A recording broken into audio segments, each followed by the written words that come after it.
4 days after I nearly died delivering their grandson, my in-laws packed my bags and called me useless while my husband stared at the floor. "She has nowhere else to go," he whispered. Then Mom arrived with a lawyer, placed one document on the table, and changed who was leaving. Hello everyone, and welcome back to the channel. If you are watching this, you probably know what it feels like to be pushed to your absolute breaking point by the people who are supposed to protect you. My name is Abby, and I am sharing my story today for anyone who has ever been forced to find their voice when they had nothing left to lose. Before we get into the details of exactly how I took my power back and evicted the people who tried to destroy me, please take a quick moment to hit that like button and subscribe, but only if you truly enjoy stories about standing up for yourself. I would also love to know where you are watching from today and what time it is there right now. Please drop a comment below and let me know. I read every single one and I love connecting with you all. Now let me take you back to the very beginning of this nightmare, to the exact moment my life shattered and the fight for my survival began. The cold was what I noticed first. Not a normal chill, but a deep bone-numbing ice that seemed to radiate from the inside out. Then came the sound. A high-pitched, continuous alarm that drilled directly into my skull. I tried to open my eyes, but my eyelids felt like they were made of lead. The air in the delivery room was thick with sudden, suffocating panic. Hands were pressing hard against my stomach, pushing down with a force that made me want to scream, but I could not find the breath to make a single sound. Heart rate is dropping, someone shouted, a woman's voice sharp and urgent. "We are losing her. Push 2 units of O negative right now." I was floating somewhere above the pain, vaguely aware of the fluorescent lights flashing rapidly against the ceiling as my bed was shoved down a long hallway. The wheels clattered against the linoleum, a frantic, terrifying rhythm. I remembered the delivery room perfectly. I remembered the final, exhausting push that took everything I had left. I remembered the brief, miraculous sound of my son crying for the very first time. And then I remembered the sudden, terrifying warmth spreading beneath me. Too much warmth. I remembered my doctor's face draining of all color as she looked down. Postpartum hemorrhage. I am a cardiac ICU nurse. I know exactly what those words mean. I know how quickly a human body can bleed out. I know the grim statistics, the emergency protocols, the desperate race against the clock when a mother's body refuses to stop bleeding after childbirth. But knowing the medical terminology did not protect me from the visceral, paralyzing terror of actually experiencing it. I felt my life literally draining away, slipping through the sterile hospital sheets, leaving me hollow and freezing. "Stay with us, Abby." A voice pleaded right next to my ear. "Stay awake." I tried. I fought with everything I had to keep my eyes open to anchor myself to the bright surgical lights, but the darkness was entirely too heavy.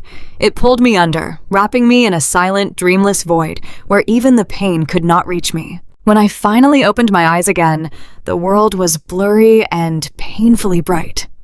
The rhythmic hiss of a ventilator hummed somewhere nearby, accompanied by the steady, reassuring beep of a heart monitor. My heart. It was still beating. I was still alive. I blinked repeatedly, trying to clear the heavy fog from my vision. My throat felt like it was coated in thick sandpaper. My body felt like it had been crushed under a concrete block, bruised and completely immobilized by tubes and wires. I was in the intensive care unit. I recognized the layout instantly, the familiar smell of iodine and sanitized linens, the subdued lighting of a critical care room.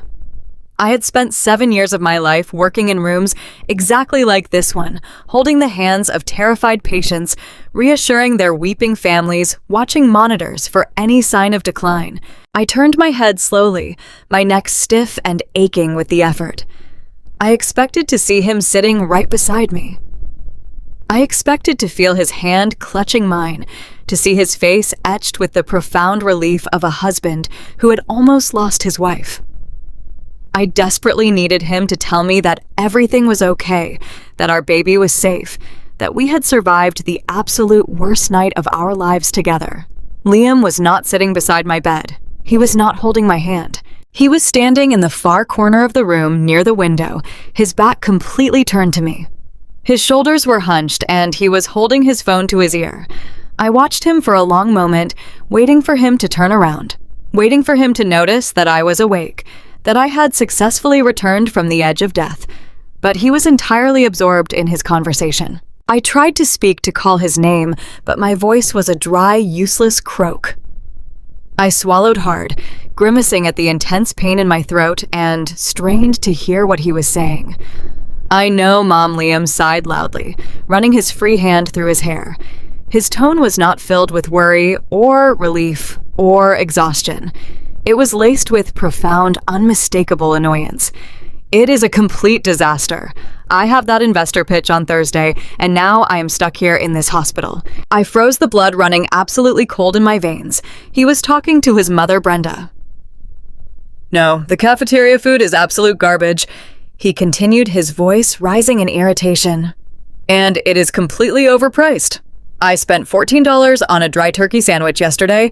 It is ridiculous. I cannot get any actual work done with all these nurses coming in and out every 5 minutes checking her vitals." I stared at the broad line of his back, my mind struggling to process the words coming out of his mouth. I had just survived a massive hemorrhage. I had been unconscious for 2 days. I was lying in a hospital bed with an IV line in my neck and a catheter in my body, and my husband of 4 years was complaining to his mother about the price of a sandwich and the inconvenience of my life-saving medical care. "Well, she is stable now," Liam said, waving his hand dismissively at the window, "but the doctors are saying she might need to stay another 3 days. 3 days, Mom. I cannot afford this kind of delay. The startup is at a critical phase. If I miss this funding round because of these complications, I do not know what we are going to do." Complications. That is what he called it. Not a traumatic birth, not a near-death experience that almost left his son without a mother. Complications that were ruining his work schedule. Liam's startup had been a massive sore subject for 2 years. He proudly called himself a CEO, but the reality was far less glamorous. He had quit his stable corporate job to develop a tech app that showed zero signs of generating any actual revenue. For 2 years, my nursing salary had paid our mortgage, covered our groceries, and kept the lights on in our home. I had worked exhausting double shifts. I had picked up holiday coverage while my colleagues spent time with their families. I had paid the expensive monthly lease on the luxury SUV he insisted he desperately needed to look successful for potential investors.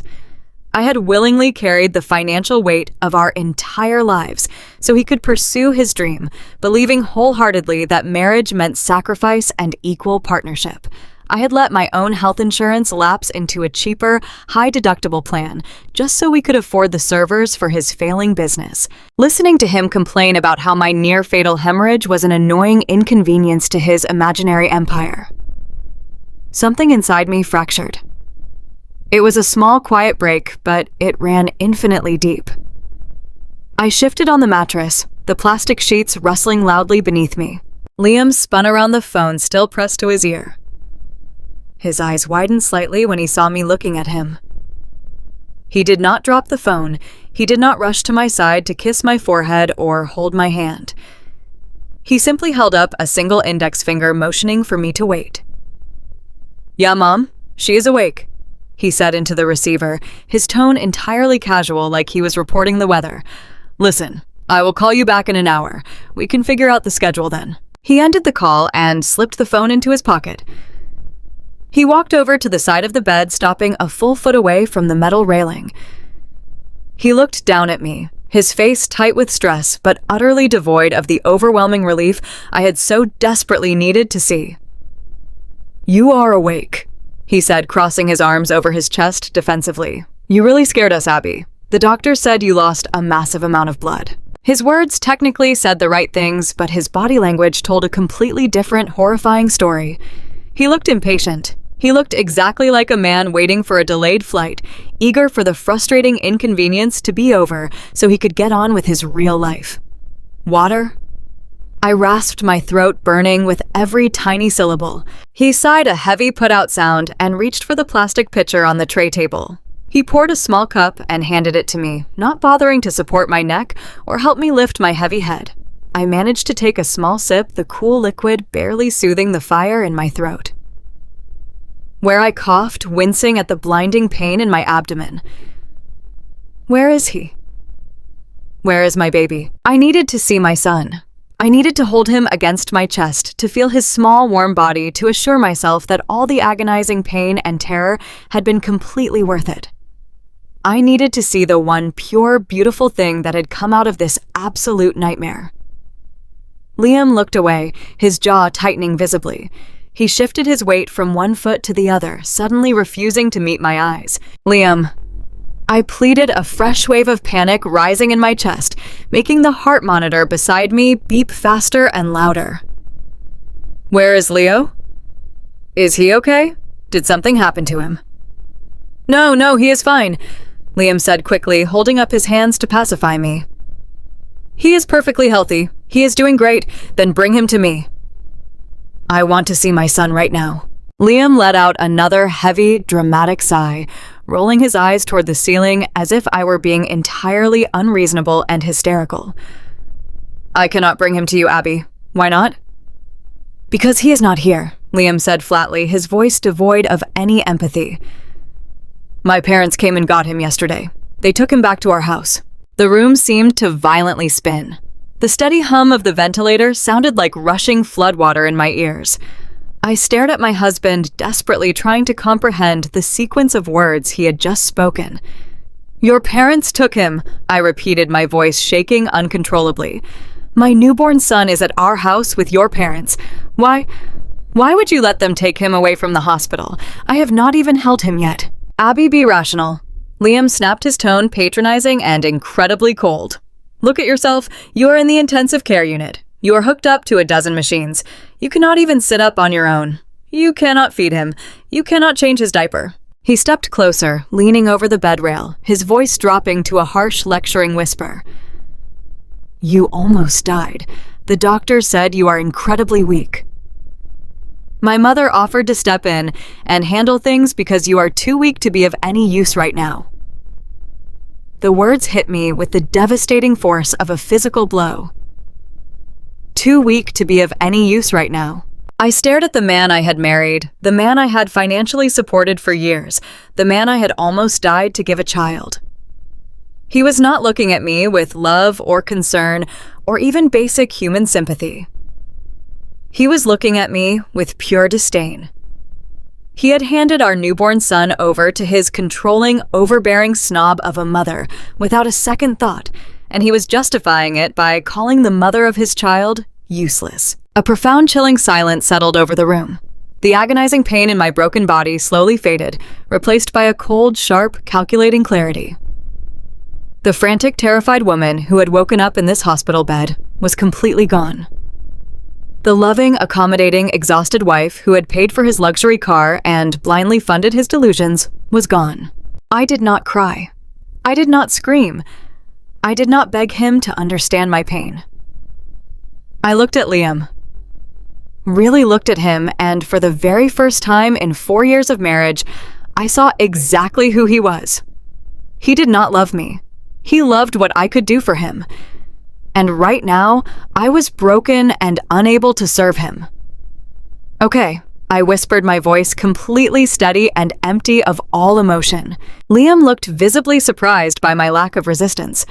He nodded, looking incredibly relieved that he would not have to deal with an emotional outburst from his bedridden wife. Good. I am glad you are being reasonable about this. I am going to go grab a coffee downstairs. I will be back in a little bit. He turned and walked out the door, leaving me completely alone in the quiet, sterile room. He thought he had won.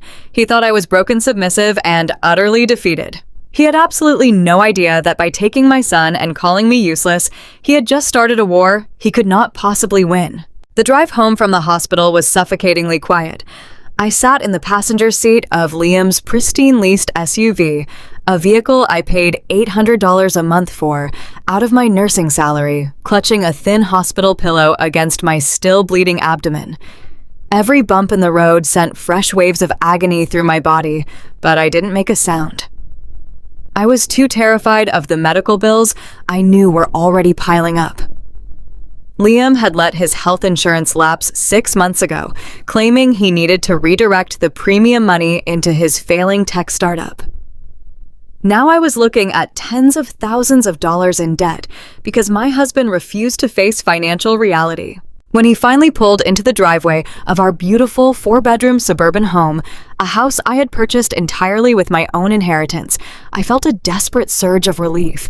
I just wanted my bed. I just wanted the quiet sanctuary I had painstakingly built for us. But when Liam unlocked the front door, the illusion of sanctuary instantly vanished. Brenda and Thomas, my wealthy country club in-laws, hadn't just brought my baby home. They had completely taken over. The entryway, normally minimalist and calm, was cluttered with their matching designer luggage. Through the archway into the living room, I saw that my carefully chosen furniture had been shoved against the walls to make room for a massive ornate bassinet that looked like it belonged in a Victorian museum. Worse, the door to my guest room, the room I had planned to use as a quiet nursery space, was wide open, revealing Brenda's floral suitcases unpacked across the bed. "Abigail, finally?" Brenda's voice echoed sharply from the kitchen. She marched into the living room, not looking at me with concern, but with the irritated impatience of a manager assessing a late employee. She was holding my son. My heart lurched violently in my chest. Despite the searing pain, I took a step forward, my arms instinctively reaching out for Leo. "Give him to me." I breathed, my voice thick with unshed tears. I hadn't held him since the delivery room. I needed to feel him against my chest.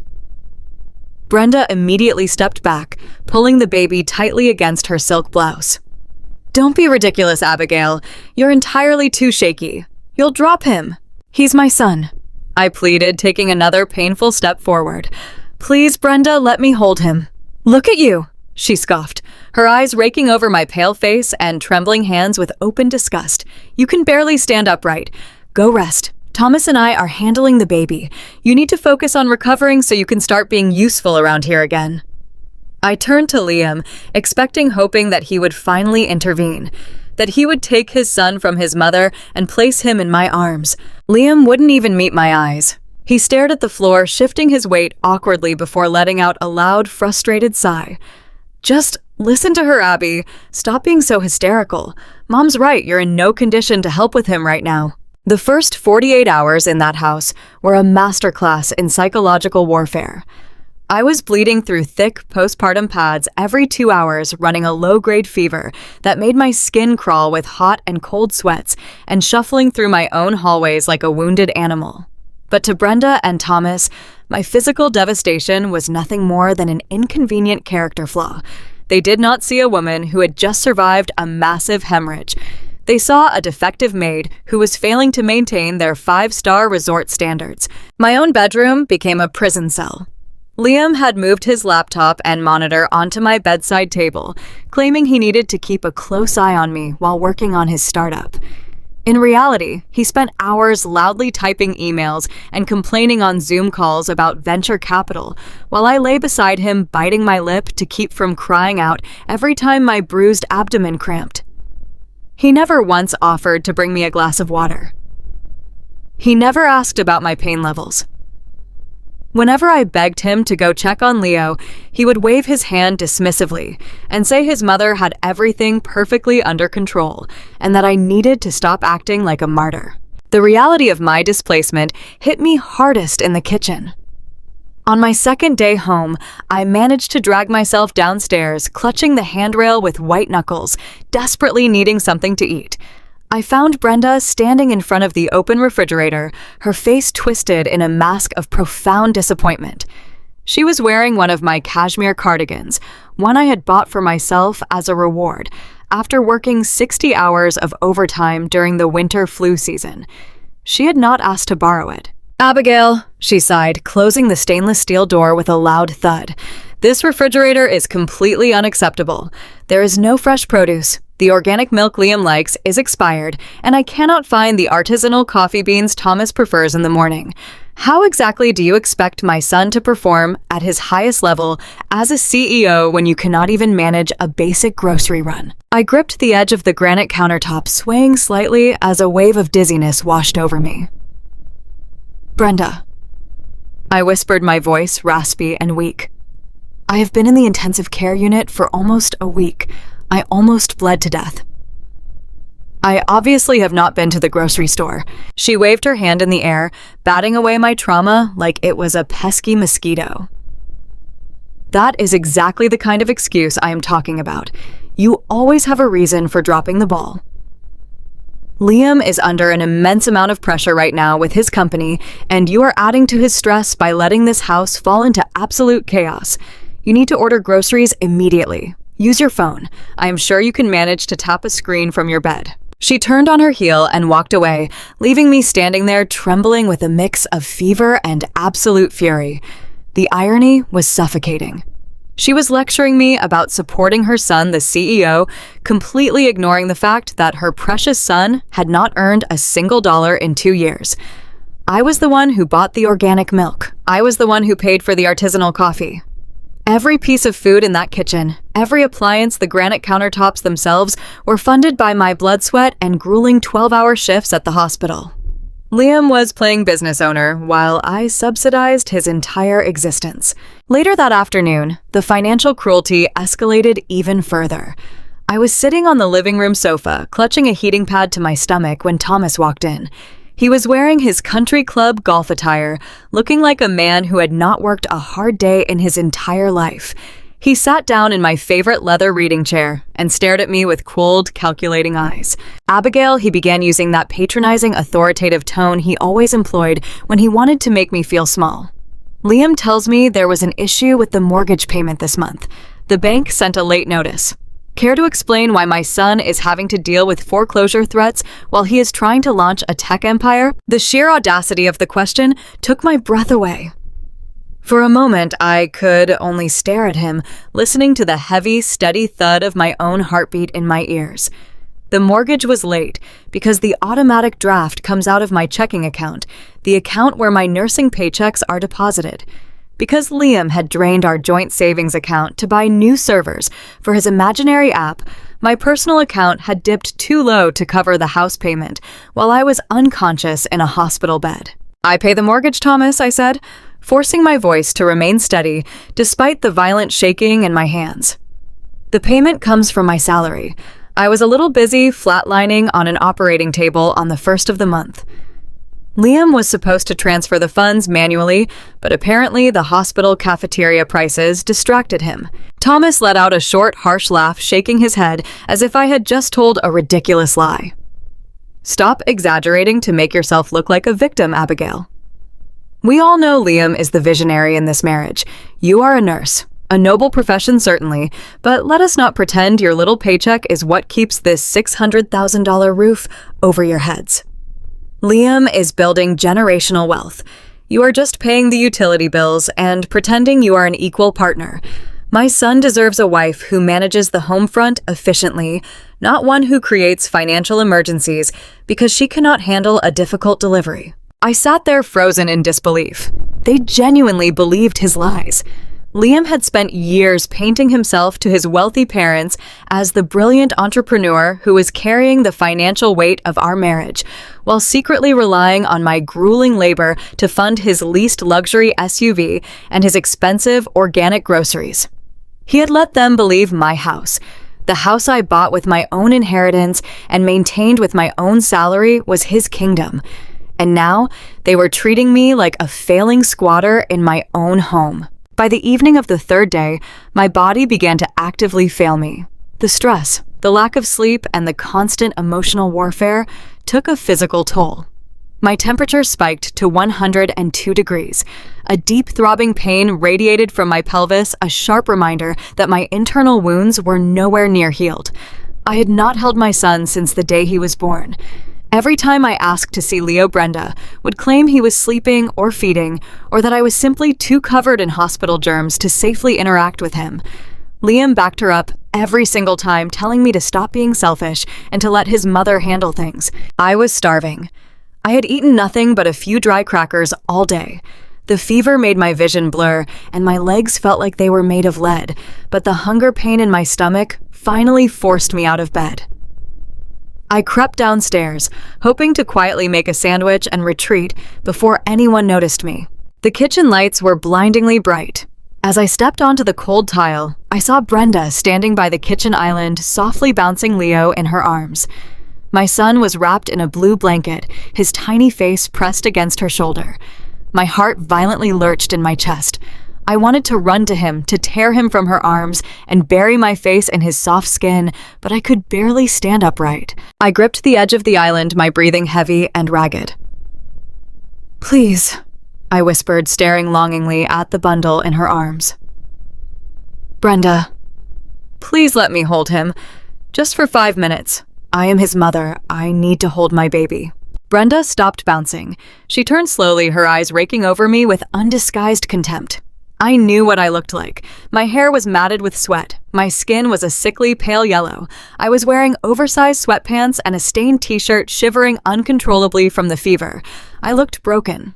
She took a deliberate step backward, holding Leo tighter against her chest, treating me like I was a dangerous stranger who had broken into her home. "Look at yourself, Abigail," she scoffed, her voice dripping with pure disgust. "You are a complete disaster. You are sweating, you are shaking, and you look like you are about to collapse. You cannot cook, you cannot clean, you cannot even manage to pay the mortgage on time without causing a crisis for my son." I reached out a trembling hand, tears finally spilling over my eyelashes and burning down my flushed cheeks. "He is my son," I sobbed, the emotional dam finally breaking. "I carried him for 9 months.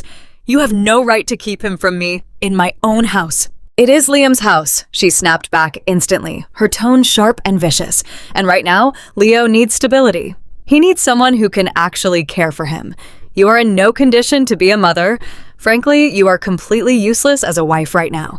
Go back upstairs before you drop him and do some real damage." Useless. There was that word again. The exact same word Liam had used in the hospital room. It was not a coincidence. It was a shared vocabulary of contempt. They had discussed me. They had weighed my value, measured my current physical limitations, and determined that because I could no longer serve them, I had zero worth. I stood in the bright kitchen, the fever raging in my blood, listening to the soft, rhythmic breathing of the son I was not allowed to touch. The old Abby, the desperate, people-pleasing girl who had spent 4 years trying to win the approval of these awful people, finally died in that moment. She burned away in the heat of that fever, leaving behind a woman made of cold, calculating ice. I did not argue with her. I dropped my hand, turned around, and walked away. I needed my strong pain medication. I needed to lower my fever so I could think clearly. I needed to gather my strength because I suddenly knew with terrifying certainty that I was going to have to fight a war to get my son back. The prescription painkillers were kept in my home office on the ground floor, locked in my desk drawer. I shuffled down the hallway, every step sending shockwaves of agony through my recovering body. The house was quiet, save for the distant hum of the television in the living room where Thomas was watching sports. When I reached the door to my home office, I reached for the brass handle, expecting it to turn easily. It did not. The door was locked from the inside. I frowned my fever-addled brain, struggling to process the obstacle. I never locked this door. There was no reason to. I leaned closer, intending to knock and ask Liam to open it, assuming he had taken over the space for his imaginary startup work. But before my knuckles could strike the wood, a sound stopped me dead in my tracks. It was Brenda speaking in a hushed, urgent whisper, but her voice carried through the thin wood. The words I heard next made my blood run entirely cold. My hand remained frozen on the cold brass door handle of my home office. I twisted it again, applying a little more pressure, but the metal mechanism refused to yield. It was locked from the inside. A wave of confusion washed over my feverish brain.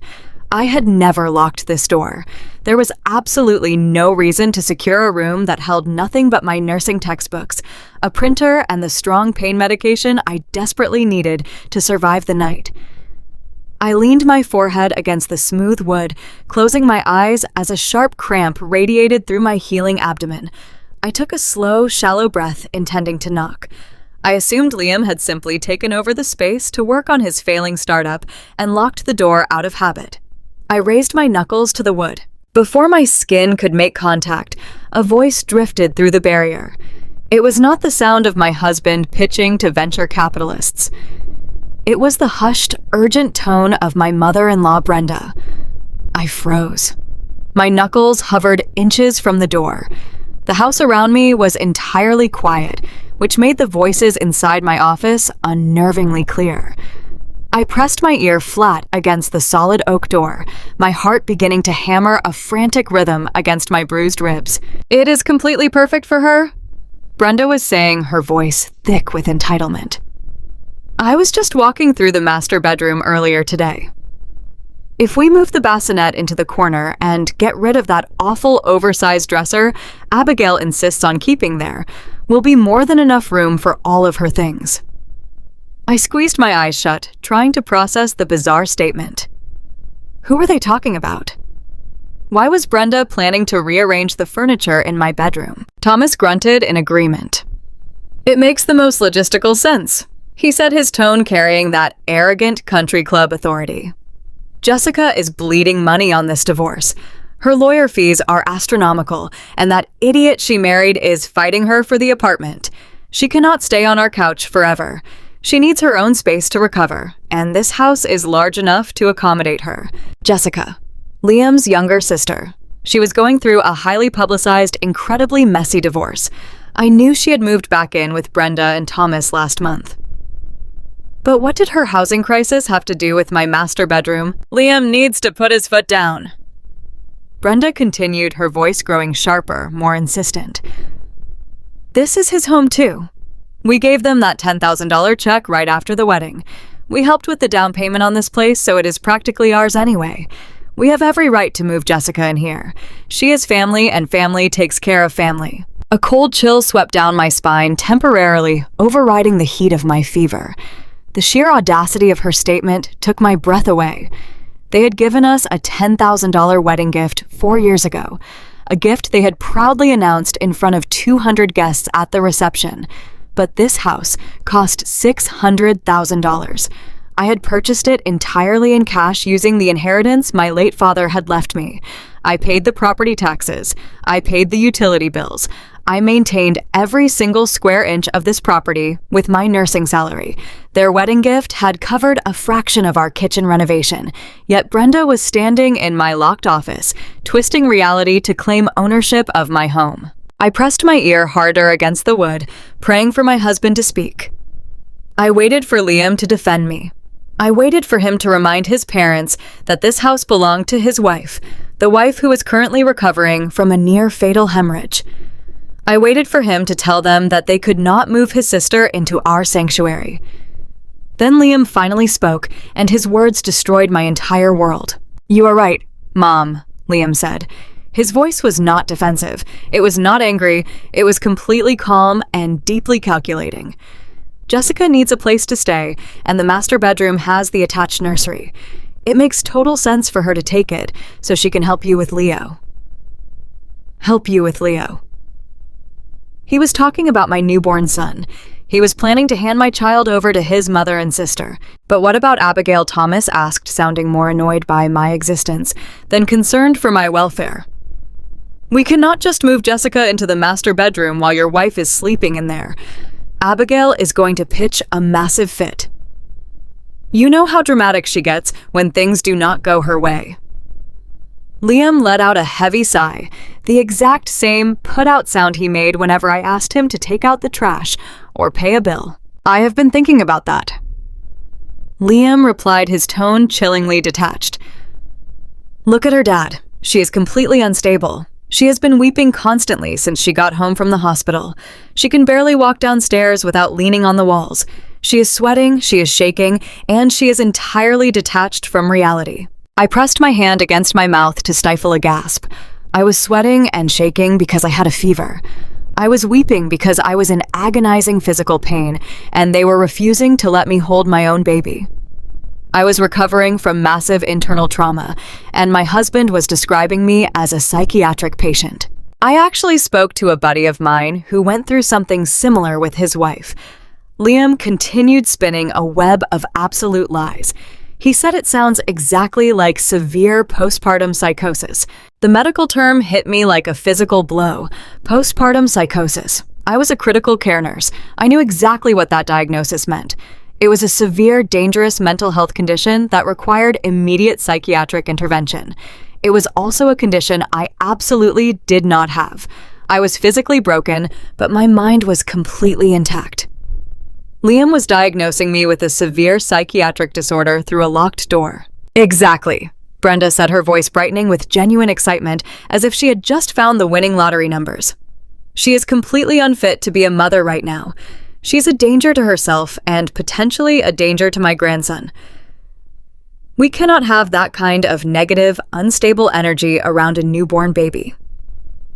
So, what is the plan? Thomas asked, tapping what sounded like a pen against the wooden desk. You cannot just legally throw her out on the street. She is on the deed, is she not? Liam scoffed, a dismissive, arrogant sound. It does not matter whose name is on the deed if she is mentally incapacitated. For her own mental health, we need to remove her from this stressful environment. There is that cheap motel out on Highway 9, the one with the extended stay rates. I will pack her bags tonight. We can tell her it is a temporary retreat for her to focus on healing without the stress of the baby. A motel. They were planning to evict me from my $600,000 paid-off home and dump me in a cheap roadside motel on a highway while I was still bleeding from childbirth. And if she refuses to go, Thomas pressed. Liam let out a dark, confident chuckle that made my blood run entirely cold. If she refuses, I will call the police and request a psychiatric hold. I will tell them she is experiencing postpartum psychosis and threatening to harm the baby. The hospital records already show she had a traumatic birth. It will be incredibly easy to convince a judge that she is unstable. My knees threatened to buckle. I gripped the doorframe, my knuckles turning white, forcing myself to remain standing. Once she is out of the house, Liam continued, his voice dropping into a strategic whisper. I will file for emergency full custody of Leo. With her documented medical trauma and my claim of her mental instability, no judge will hand a newborn back to her. I get full custody. Jessica moves into the house, and we do not have to worry about paying any ridiculous child support or alimony because Abigail will be too busy fighting a psychiatric evaluation to hire a decent lawyer. It is the best solution for everyone, Brenda agreed smoothly. Abigail gets the isolation she clearly needs. Jessica gets a safe place to land during her divorce, and we get to protect Leo from a mother who is entirely useless to him. Useless. There was that word again. It echoed in the quiet hallway, bouncing off the walls of the home I had built, the home I had paid for, the home I had maintained, while my husband played at being a successful entrepreneur. I stood in the hallway, pressing my forehead against the door, and waited for the tears to come. I waited for the familiar wave of crushing grief, the desperate need to burst into the room and beg them to love me, to beg them to see me as a human being. I waited for the old, accommodating, terrified woman to take control of my body and fall to her knees, but she never came. The tears did not fall. The grief never materialized. Instead, a profound, terrifying silence settled over my mind. The burning heat of my fever seemed to instantly vanish, replaced by a deep, numbing cold. The devastation I should have felt burned away, leaving behind nothing but pure, calculating ice. I listened to the soft murmur of their continued plotting, and the truth finally aligned in my mind with perfect, brutal clarity. I had spent 4 years believing my marriage was a partnership. I had believed that if I just worked hard enough, if I supported his dreams long enough, if I carried the financial and emotional weight of our entire lives, he would eventually love me the way I loved him. But my entire marriage had never been a partnership. It had been a financial transaction to them. I was not a wife to Liam. I was an exploitable asset. I was a reliable paycheck. I was a free lease on a luxury car. I was a high credit score they could attach themselves to. And Brenda and Thomas were simply the board of directors overseeing the acquisition of my life. I realized that I was never strong to them. I was simply convenient. I was never a reliable partner. I was an exploitable resource. They had used my money, my home, and my endless patience to build their comfortable, arrogant lives. And now that my body was temporarily broken, now that I could no longer serve as their tireless provider and silent maid, I was a depreciating asset that needed to be liquidated. They were going to throw me away and steal my child simply because I was no longer useful to their bottom line. I slowly pulled my ear away from the door. I looked down at my trembling hands. They were pale, thin, and bruised from intravenous lines. I looked like a victim. I looked like a woman who could be easily broken, easily intimidated, and easily discarded into a cheap roadside motel. But looks were incredibly deceiving. They thought I was weak. They thought my physical trauma made me an easy target. They believed their own lies about my instability. They had absolutely no idea that in their arrogant attempt to destroy me, they had just cured me of the only real weakness I had ever possessed, which was my desperate blind love for a man who did not actually exist. The man behind that door was not my husband. He was a parasite plotting to steal my son and my home. And the people sitting with him were not my family. They were invaders. I did not knock on this door. I did not scream. I did not demand my pain medication. I took a slow, deliberate step backward, pulling away from the wood. My breathing slowed, becoming deep and measured. The pain in my abdomen was still a searing, constant fire, but it no longer controlled me. It was just a sensation, a reminder of the physical cost of bringing my son into this world. A son they were currently trying to steal. I turned my back on the locked office door. I did not shuffle this time. I walked. Every step sent a shockwave of agony up my spine, but I forced my spine to remain perfectly straight. I moved silently down the hallway, away from the kitchen, away from the office, and slowly climbed the stairs back toward the master bedroom. They had a plan. They had a strategy to brand me as insane, evict me from my own property, and take my child. It was a ruthless, calculated plot designed by people who truly believed they were the smartest people in any room. But they had made one catastrophic miscalculation. They had forgotten who actually owned the chessboard. They had forgotten that my mother was a ruthless, retired real estate broker. They had forgotten about the ironclad legal documents resting in a hidden floor safe in my closet. As I reached the top of the stairs, I felt a strange, dark smile touch the corners of my mouth. I was not going to a cheap motel. I was not going to lose my son. I was going to let them pack my garbage bags. I was going to let them believe they had won. And then, I was going to burn their entire arrogant world to the ground. The journey from the locked office door at the end of the hallway to the bottom of the main staircase felt like walking through thick mud. My bare feet made absolutely no sound against the polished hardwood floors, yet the blood pounding in my ears was deafening. Every single step I took sent a violent shockwave of agony radiating up through my pelvis and into my bruised ribs. The physical trauma of my near-fatal hemorrhage was a constant burning reminder of what I had just sacrificed to bring a child into this family. I reached out and gripped the banister. The smooth mahogany wood was cold beneath my trembling fingers. I had paid for that banister. I had spent countless 12-hour shifts at the hospital, running on stale cafeteria coffee and pure exhaustion to save up the cash for this custom staircase. I slowly climbed the stairs, forcing my battered body to move against its own survival instincts. My fever was still raging, casting a surreal, hazy filter over my vision. The house was unnervingly quiet. It was the kind of heavy, suffocating silence that usually precedes a massive natural disaster. I reached the second-floor landing and paused to catch my breath. My hospital-issued sweatpants felt damp against my skin. The thick bandages wrapped around my abdomen pulled tightly with every shallow inhalation. I desperately wanted my strong pain medication. I wanted to crawl into my own bed, pull the heavy down comforter over my head, and wake up from this grotesque nightmare.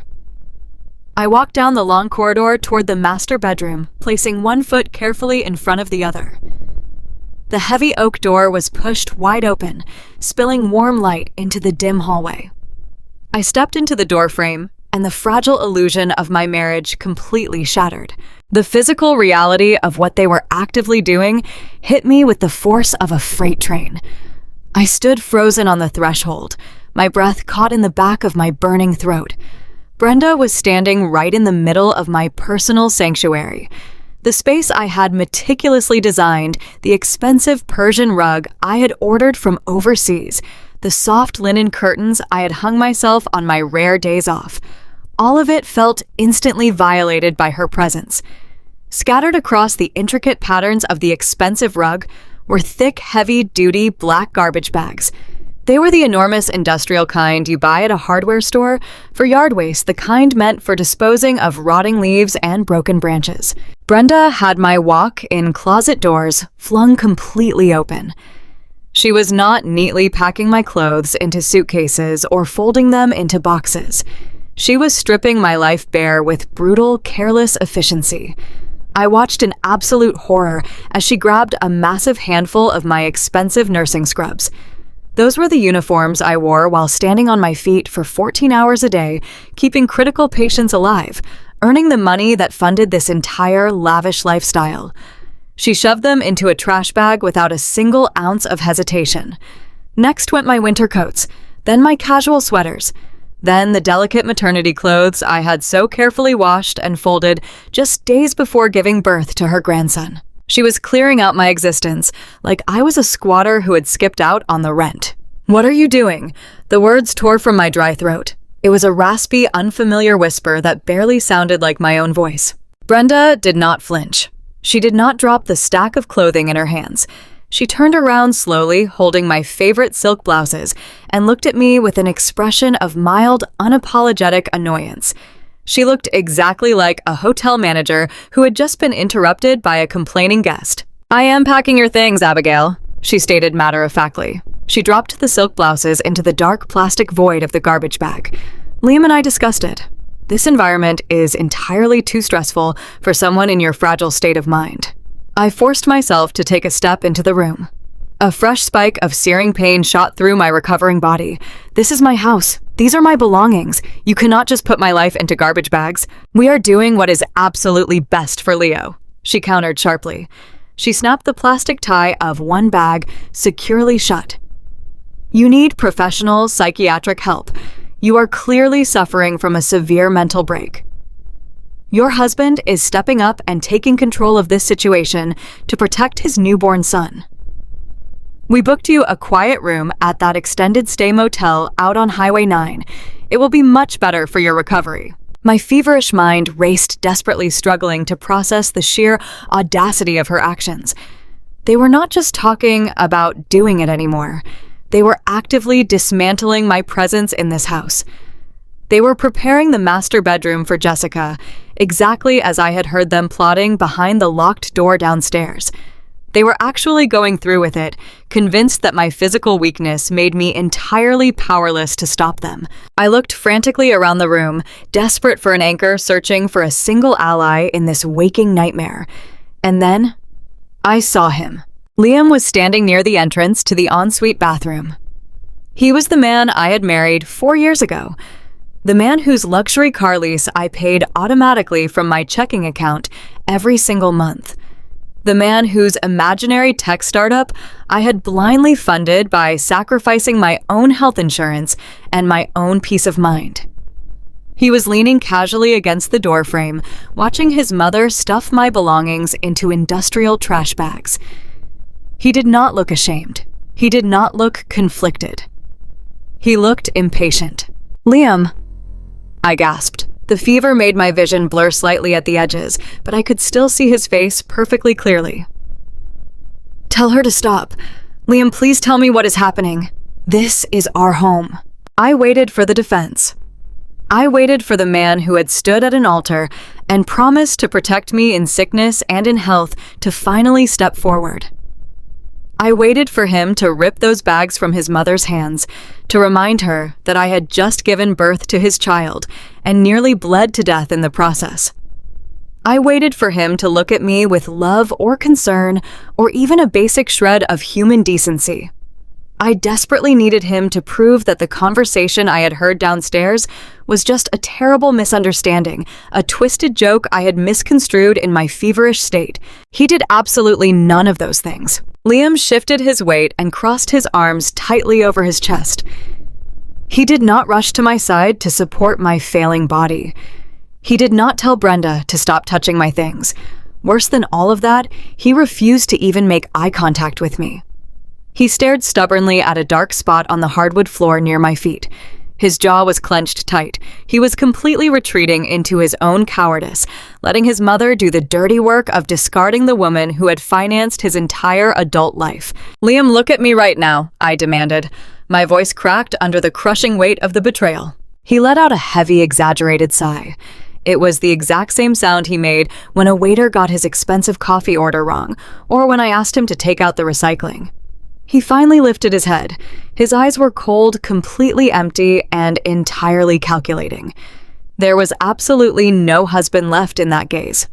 I was looking at a parasite trying to protect its host, a man who had completely drained my resources and was now ready to move on to a more convenient living situation. She has nowhere else to go. He muttered the words under his breath, but the quiet room carried them perfectly.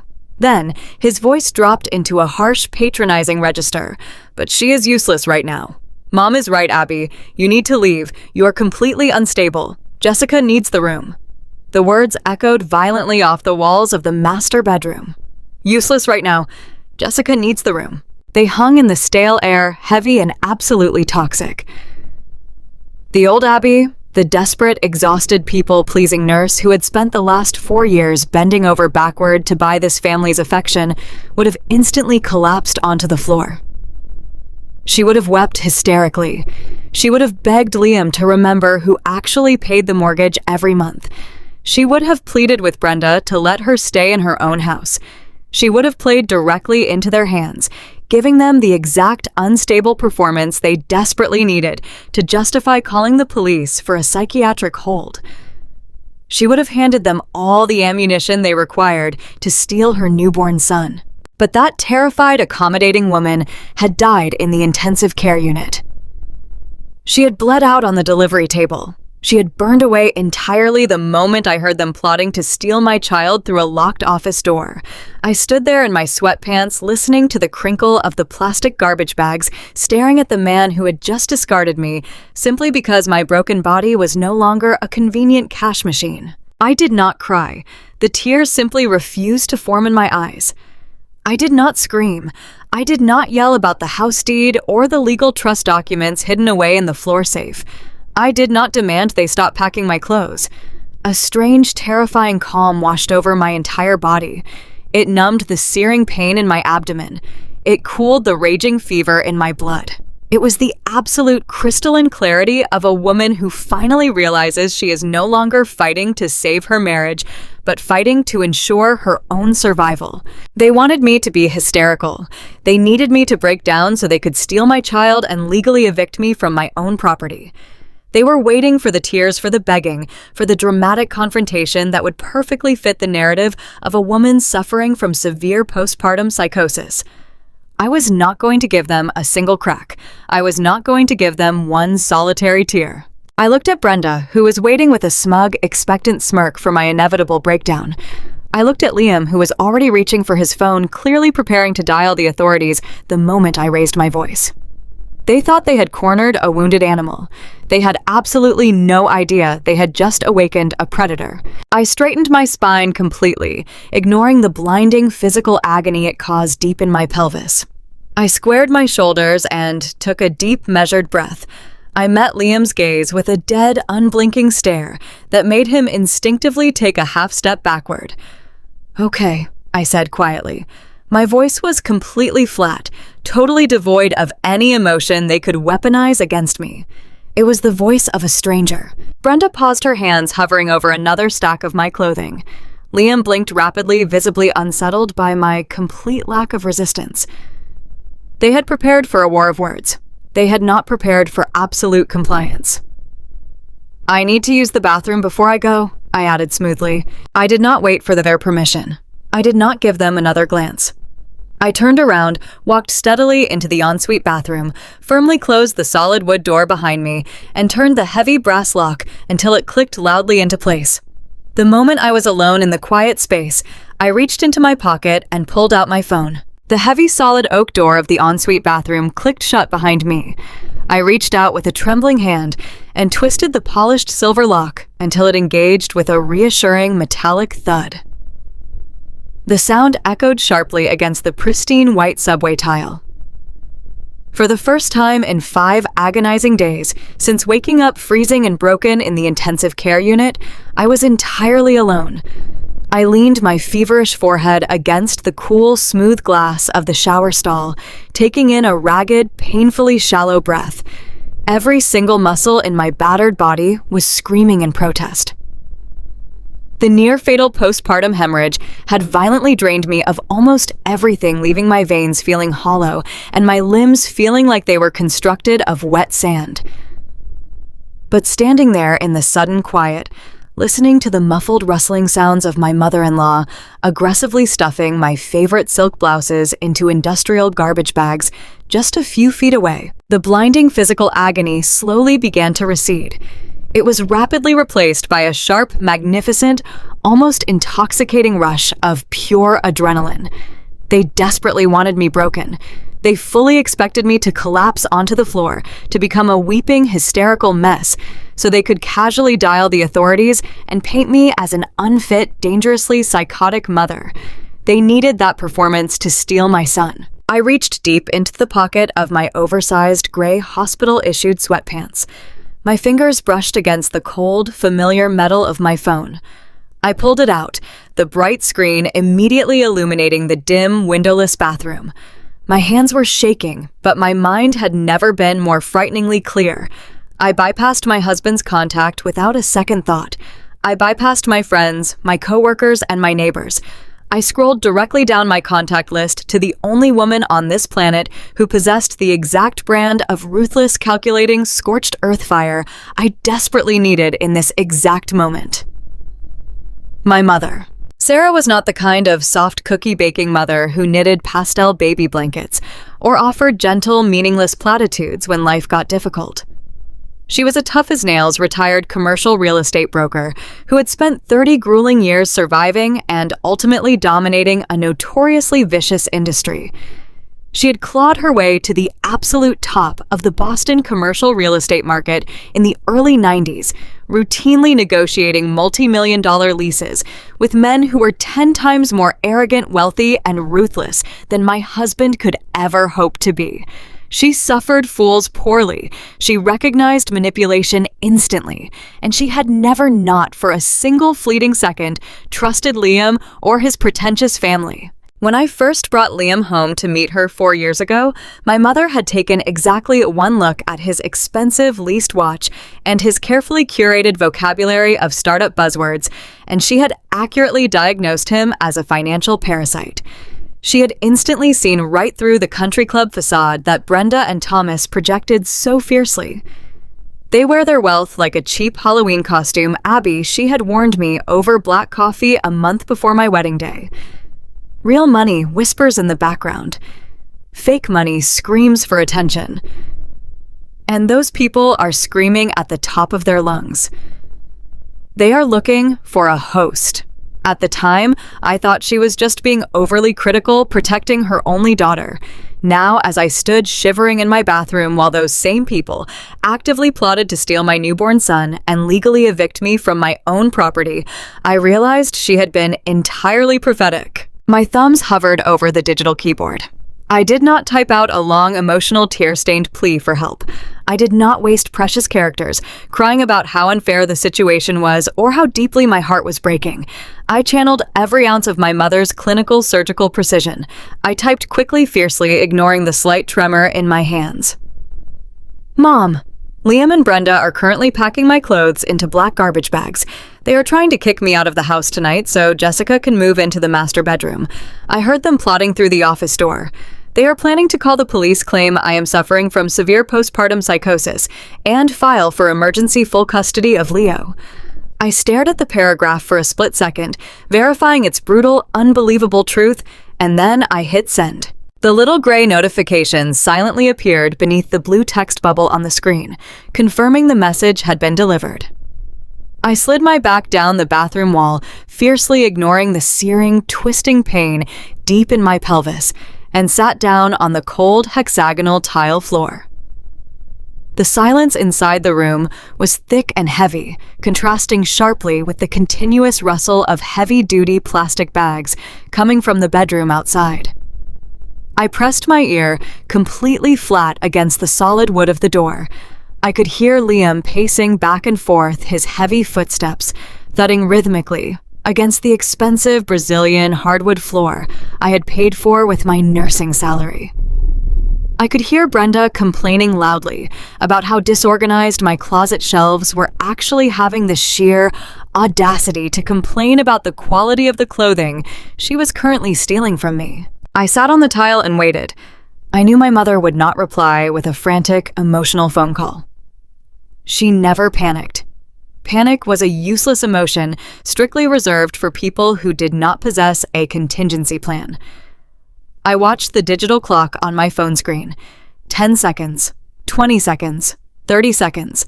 The wait felt like an eternity, my heart hammering a frantic rhythm against my bruised ribs. Exactly 45 seconds after I hit send, my phone violently vibrated against my thigh. The screen illuminated the dark tile with her immediate reply. It was not a question asking for more details. It was not an expression of maternal sympathy or shock. It was a tactical, uncompromising command, delivered with absolute military precision. Do not leave that house. Lock the door. I am calling Sterling. We are 30 minutes away. I read the short message twice, letting the incredible weight of those specific words wash over me. A cold, fierce, terrifying smile touched the corners of my dry mouth, a stark contrast to the desperate tears that had threatened to completely consume me just 10 minutes ago. Do not leave that house. I had absolutely no intention of leaving my sanctuary. I am calling Sterling. That single sentence was the legal equivalent of launching a nuclear warhead. Mr. Sterling was my mother's personal estate attorney and longtime friend. To simply call him a lawyer was a massive, almost insulting understatement. He was a brilliant legal architect who specialized in ironclad asset protection complex family trusts and utterly destroying arrogant people who mistakenly tried to exploit his clients. He was a man who looked like a mild-mannered, pleasant grandfather who enjoyed playing weekend golf, but the moment he stepped into a courtroom or a hostile negotiation, he operated with the relentless, terrifying efficiency of a starved apex predator. He did not yell. He did not threaten.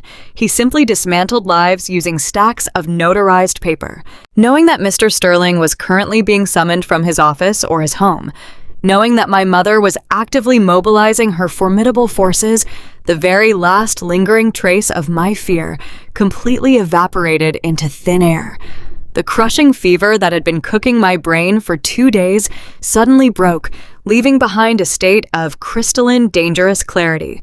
My cowardly husband and his entitled parents thought they were executing a brilliant, flawless, unstoppable coup.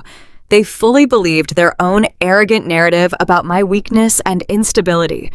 They genuinely thought I was just a tired, naive, broken nurse who would instantly crumble under the terrifying threat of a psychiatric evaluation. They had completely forgotten exactly who paid for the bricks of this castle, and they were about to be brutally reminded. I typed a single simple word back to my mother to confirm my compliance. Okay. I slipped the phone securely back into the deep pocket of my sweatpants. I reached up, gripped the edge of the cold porcelain sink with both hands, and hauled my heavy body up from the floor. My bruised abdomen protested violently with a sharp twisting agony that made me gasp out loud. But I pushed straight through it. The pain was just physical information, a temporary sensation, and right now it was entirely irrelevant to my survival. I turned on the cold water faucet, splashed handfuls of freezing water over my flushed face, and stared directly into my own eyes in the mirror. I was incredibly pale. I looked physically exhausted. Dark circles bruised the fragile skin beneath my eyes, but my gaze was completely, terrifyingly dead to the man standing on the other side of that door. I reached for the brass lock, turned it with a sharp click, and pulled the bathroom door wide open, stepping confidently back into the master bedroom. The malicious eviction process was still in full frantic swing. Brenda was forcefully tying a tight knot at the top of a heavy black garbage bag filled with my expensive winter coats. Liam was still leaning casually against the doorframe, cowardly avoiding any direct eye contact with the center of the room, patiently waiting for his mother to finish the dirty work he was too weak to do himself. They both looked up in unison when I emerged from the bathroom. They were visibly bracing themselves. They were eagerly waiting for the breakdown. They fully expected me to fall to my knees on the Persian rug and beg for mercy, to plead for access to my newborn son, to give them the exact hysterical weeping performance they desperately needed to justify dialing the police. I gave them absolutely nothing. I did not speak a single syllable. I did not even glance at the trash bags littering the floor. I walked right past Brenda, moving slowly but with unwavering, deliberate purpose, heading straight toward the far back corner of my expansive walk-in closet. This specific section of the space was still partially intact. Brenda had not managed to ravage my shoe collection yet. "What are you doing?" Abby Liam asked. His voice was suddenly laced with nervous irritation, thrown off balance by my eerie silence. He stepped slightly away from the door frame, crossing his arms defensively. "Get your shoes on right now. The Uber is going to be here any minute. You are being completely dramatic. Just make this easy on everyone and go to the motel." I completely ignored him. I slowly lowered myself to the plush gray carpet in the darkest, furthest corner of the closet. I reached out and pushed aside a long row of tall leather winter boots, exposing a completely unassuming, seemingly normal section of the wooden baseboard. 4 years ago, precisely 2 weeks before I ever walked down the aisle to marry Liam, my mother had insisted on a few specialized structural additions to this newly purchased house. She had personally overseen the private installation herself, while Liam was conveniently away on a weekend bachelor trip. I pressed my right thumb firmly against a hidden spring-loaded latch, tucked invisibly beneath the wooden trim. It clicked softly in the quiet closet. The small wooden panel swung open effortlessly, revealing the heavy, impenetrable steel door of a hidden floor safe. I heard Brenda gasp sharply behind me, the sound echoing in the large bedroom.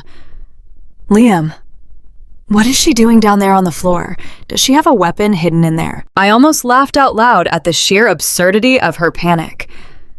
A physical weapon would have been messy, loud, and entirely illegal. What I was about to pull out of that dark cavity was infinitely more destructive to their future. I punched in the 6-digit numerical code, the exact date of my late father's birthday. The electronic keypad chirped softly, and the heavy steel locking mechanism released with a heavy clack. I reached deep inside the cold metal box. I bypassed the stacks of emergency cash. I bypassed my passport, my birth certificate, and the spare car keys. My fingers confidently closed around the thick, heavy spine of a black leather binder. This was the ironclad legal binder my mother and Mr. Sterling had meticulously constructed before I ever signed a marriage license. It contained every single notarized document, the impenetrable, irrevocable living trust, the property deeds, and the post-nuptial quitclaim paperwork that established the absolute, irrefutable reality of who owned this estate. I pulled it out, the black leather feeling cool, heavy and incredibly reassuring against my skin. I stood up slowly, clutching the massive binder securely against my chest like a shield. I turned around to face the parasites who were trying to steal my life. Brenda was staring at the black binder with deep, paranoid suspicion, her hands frozen above a trash bag. Liam just looked confused, his brow furrowed. He had completely forgotten about the stack of paperwork we had signed in Sterling's office 4 years ago. He had been so entirely blinded by his own towering, fragile ego, so deeply convinced of his fabricated status as the visionary provider of this family, that he had entirely forgotten the stark legal reality of our financial arrangement. I did not say a single word to explain it to them. I simply held the binder tight, walked straight past the garbage bags containing my old life, and headed directly for the top of the staircase. I had exactly 25 minutes until Sterling and my mother arrived, and I was going to use every single remaining second to prepare for absolute, unmitigated war. I carried the heavy black leather binder down the hallway, my steps slow and deliberate against the polished hardwood floor. The cool surface of the thick leather pressed firmly against my chest, feeling significantly more like a protective shield than a simple collection of legal documents. Every agonizing step I took sent a sharp, burning reminder of my near-fatal hemorrhage radiating through my fragile body, but the blinding physical pain was completely overshadowed by the monumental weight of what I was currently holding. This binder contained the absolute irrefutable reality of my financial life. It held the unyielding truth that my cowardly husband and his arrogant parents had entirely chosen to ignore. They had built a massive, towering delusion about who held the actual power in this family, and they had constructed it on a foundation of pure sexism and unearned entitlement. As I moved toward the top of the main staircase, I ran my trembling fingers over the smooth spine of the binder. I desperately needed to open it. I needed to ground myself in the cold, hard facts before my mother and her ruthless attorney arrived to deliver the final devastating blow. I sank down onto the top step of the carpeted staircase, fiercely ignoring the sharp twinge deep in my healing abdomen, and rested the heavy binder across my lap.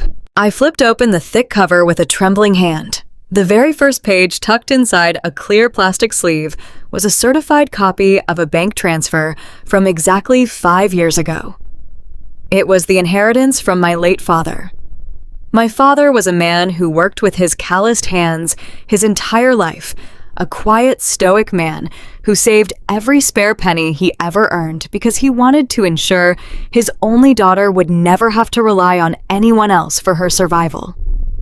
When he passed away unexpectedly, he left me a substantial life insurance policy and his entire accumulated life savings. It totaled exactly $600,000. It was never just money to me. It was his lifetime of grueling labor, his early mornings, his late nights, his physical sacrifices, all distilled into a single bank account meant to keep me entirely safe. I'd used every single cent of that precious inheritance to purchase this beautiful 4-bedroom suburban home in cash. I did not take out a mortgage. I did not borrow a solitary dime from any bank. I bought my sanctuary outright, free and clear, long before Liam and I ever walked down the aisle. Liam did not contribute a single dollar to the purchase of this home. In fact, Liam was a financial disaster walking on 2 legs. While he absolutely loved to parade around at country club dinners, calling himself a visionary tech chief executive officer, the grim reality of his professional life was entirely different. His imaginary software startup had been aggressively hemorrhaging money for years without producing a single viable product. He had maxed out multiple high-interest business credit cards to pay for unnecessary server space and flashy marketing campaigns that generated absolutely zero revenue. His personal credit score was completely destroyed. He was constantly dodging aggressive calls from relentless collection agencies, screening his phone calls at all hours of the night, and desperately hiding past due notices in the bottom of his leather briefcase. He was drowning in massive, unmanageable debt, and his profound financial irresponsibility actively threatened to drag me down right alongside him. I had spent years quietly subsidizing his lavish, fabricated lifestyle. I paid for his expensive organic groceries. I covered the exorbitant monthly lease on his luxury sport utility vehicle, and I paid every single utility bill for this massive house, using the wages from my grueling 12-hour shifts at the hospital. I was the sole financial engine keeping our marriage afloat, but Liam was perfectly content to let his wealthy, judgmental parents believe he was the successful provider. I kept meticulous records of every single dollar, maybe, because some part of me desperately needed to see the undeniable truth in black and white. I tracked every grocery run, every utility payment, every time I transferred funds to cover the negative balance in his checking account. The numbers were absolutely staggering, a testament to my own blind devotion and his complete willingness to exploit me. I had poured my lifeblood into maintaining this illusion of a successful partnership, terrified that exposing his failures would destroy his fragile ego. But staring at the ink on the documents in my lap, I realized my silence had only enabled his parasites to drain me dry. That financial vulnerability was exactly why my mother had intervened 4 years ago. Sarah was a formidable woman who had spent 30 years dominating the commercial real estate market in a notoriously cutthroat city. She understood asset protection and liability better than most corporate lawyers, and she absolutely refused to let my father's hard-earned legacy be devoured by Liam's profound incompetence. 2 weeks before our wedding, my mother had sat me down at her kitchen table, slapped a thick stack of legal paperwork down in front of me, and delivered a terrifying ultimatum. She told me that she loved me fiercely, but she would not watch me walk blindly into a financial slaughterhouse. She insisted with absolute uncompromising authority that the house had to be shielded from Liam's impending bankruptcies. She brought in Mr. Sterling, her personal estate attorney, to construct an impenetrable legal fortress around my property. I turned the heavy pages of the binder, the parchment paper rustling softly in the quiet hallway. There it was, the irrevocable living trust. The legal jargon was dense and complex, but the underlying mechanics were brilliantly simple and utterly impenetrable. The house was placed entirely inside the trust. I was named as the sole exclusive trustee and the only beneficiary. The property belonged strictly to the trust, and I alone controlled the trust. Liam was completely and explicitly excluded from having any ownership stake. But Mr. Sterling had known that Liam's corporate creditors were aggressive and deeply motivated. If Liam lived in the house as my husband, a highly motivated debt collector might attempt to place a lien on the property, falsely arguing that it was a commingled marital asset. To prevent that specific nightmare from ever materializing, Mr. Sterling had drafted a secondary document, a post-nuptial quitclaim deed. I flipped to the third tab in the heavy binder and stared down at Liam's messy, rushed signature in blue ink. He had signed this specific document completely willingly. In fact, he had been absolutely eager to sign it. When Mr. Sterling patiently explained that Liam's aggressive business creditors could potentially seize the house to satisfy his mounting startup debts, Liam had panicked. He was terrified of facing the actual severe consequences of his financial failures. He signed the quitclaim deed without a second thought legally and permanently surrendering any current or future claim to the property. He had literally signed away all of his marital rights to the house, simply to protect his own skin from the relentless debt collectors chasing him. He wanted the shield, but he completely failed to realize that by raising the shield, he was legally locking himself outside the castle walls. He legally had absolutely zero claim to this property. He was nothing more than a permanent guest who did not pay rent, a temporary occupant entirely dependent on my ongoing generosity. Yet right at this very moment, downstairs in my own master bedroom, Brenda and Thomas were actively packing my clothes into black garbage bags, operating under the supreme arrogant delusion that they held the authority to legally evict me. I turned to the final tab in the binder and smiled a cold, sharp expression that felt entirely unfamiliar on my face. Tucked carefully inside a clear plastic sleeve was a copy of a cleared check from the bank. It was written out for $10,000 signed by Thomas and Brenda on the week of our wedding. In the memo line, Brenda had written the words, "A wedding gift for the happy couple." I clearly remembered the exact night they handed us that check. We were sitting at an upscale steakhouse downtown. Thomas had ordered a $200 bottle of wine, raised his crystal glass, and pompously announced that he and Brenda were personally securing our financial future. They had handed over that $10,000 with the absolute unshakable certainty that they were purchasing a controlling stake in our marriage. They genuinely believed that their meager $10,000 wedding gift was the primary down payment on this $600,000 estate. The sheer scale of their arrogance was genuinely breathtaking. They had never bothered to ask about the terms of the mortgage because there was no mortgage. They had never asked to see a property deed because they assumed they already knew what it said. They were so deeply blinded by their own traditional sexism and their inflated sense of superiority that they simply assumed the house belonged exclusively to their son. In their narrow country club minds, Liam was the man of the house, the brilliant entrepreneur, the natural provider. They looked at me, a soft-spoken, critical care nurse, and saw absolutely nothing but a supporting character. They saw a convenient, reliable maid who was incredibly lucky to be allowed to live in their son's grand castle. The concept that a young female nurse could possess the financial resources to purchase a luxury home in cash was entirely beyond their comprehension.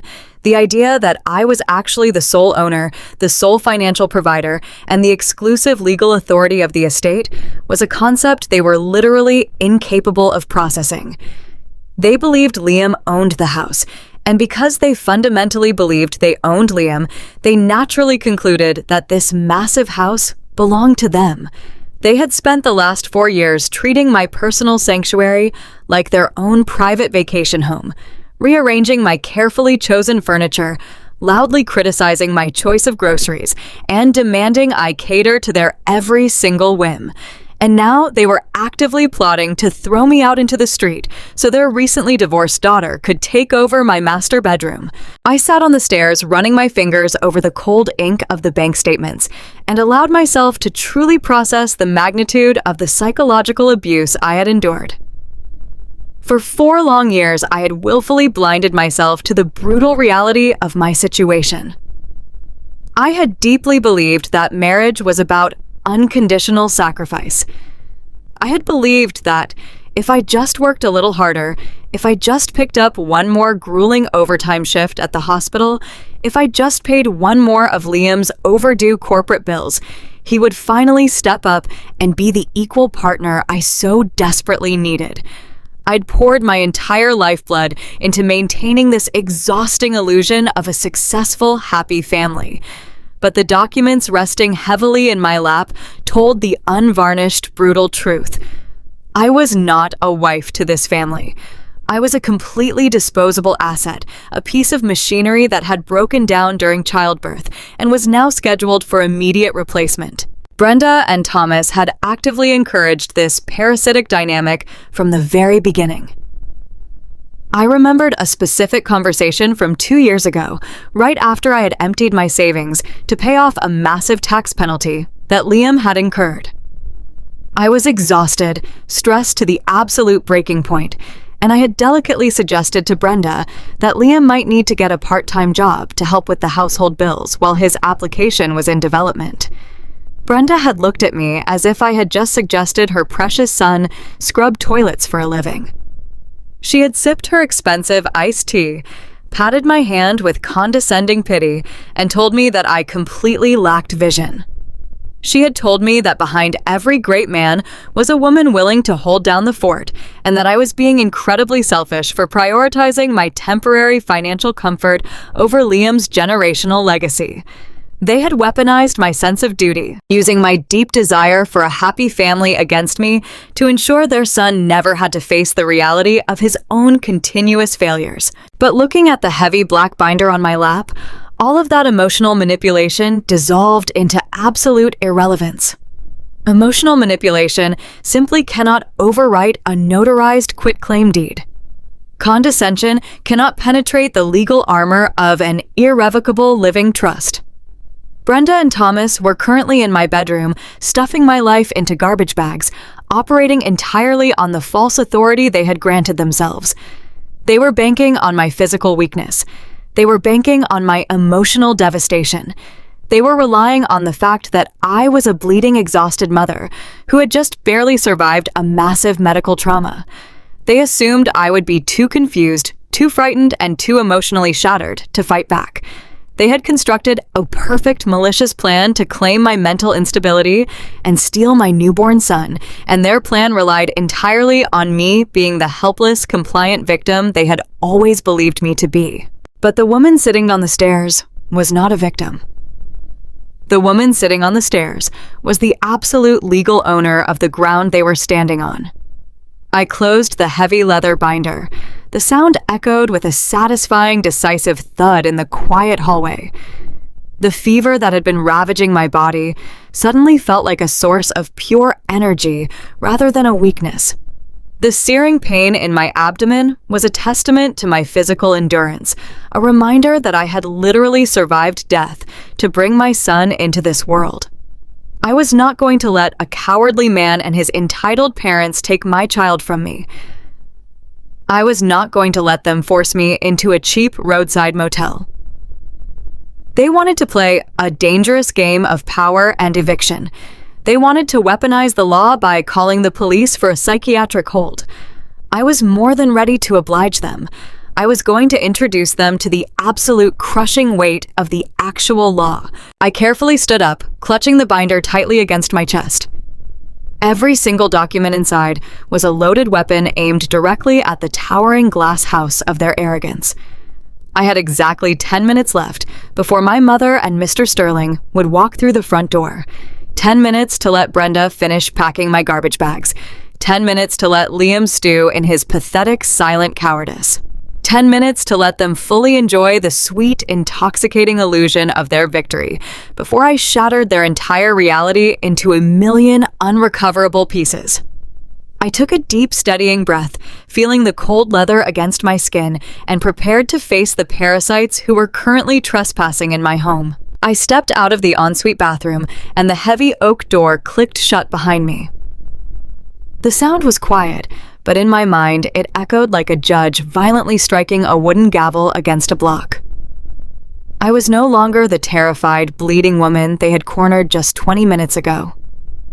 My fever was still burning beneath my skin, and my bruised abdomen was screaming in protest with every shallow breath I took, but the blinding physical pain was completely overshadowed by a sharp, intoxicating rush of pure adrenaline. I had my phone secured deep in my pocket. I had my mother and her ruthless estate attorney already speeding toward my address. And most importantly, I had the absolute ironclad legal certainty that the ground I was currently standing on belonged entirely to me. Brenda was waiting for me near the foot of the large, king-sized bed. She had finished her malicious eviction process. 3 massive black industrial garbage bags sat bloated and incredibly ugly on top of my expensive Persian rug. She looked utterly pleased with herself. Her posture was straight and triumphant, like an arrogant general who had just successfully conquered an undefended enemy territory. She actually had one of my expensive designer winter coats draped casually over her forearm, as if she were already claiming the permanent spoils of her fabricated war. Liam was still leaning casually against the bedroom doorframe. He checked his expensive leased watch, the exact watch I paid for, automatically from my checking account every single month, and let out a loud, exaggerated sigh. He was playing the part of the exhausted, inconvenienced husband to absolute perfection. He still cowardly refused to make direct eye contact with me, preferring to stare at the wall, rather than face the woman he was actively destroying. Brenda reached down and grabbed the thick plastic knot of the nearest garbage bag. She shoved it roughly across the hardwood floor, directly toward my bare feet. The heavy plastic scraped against the polished wood, making an awful grating sound that set my teeth completely on edge. "Your Uber is waiting outside, Abigail," she said. Her voice was dripping with artificial sympathy that barely concealed her absolute toxic venom. "The driver has the exact address for the extended stay motel out on Highway 9. We went ahead and generously prepaid for 3 nights, so you have plenty of quiet time to get your mental state professionally evaluated. Do not worry about a single thing here at the house. We will send you occasional text updates about the baby once you are settled in your room and actively seeking the psychiatric help you so desperately need right now." She pointed a perfectly manicured finger directly toward the open bedroom door, fully expecting me to pick up my discarded life and walk away quietly. She actually expected me to lower my heavy head, swallow my grief, and shuffle out of my own paid-off sanctuary like a defeated, broken stray dog. I looked down at the dark plastic bag resting against my feet. Then I looked slowly up at Brenda. I did not cry. I did not argue. I did not say a single word to her.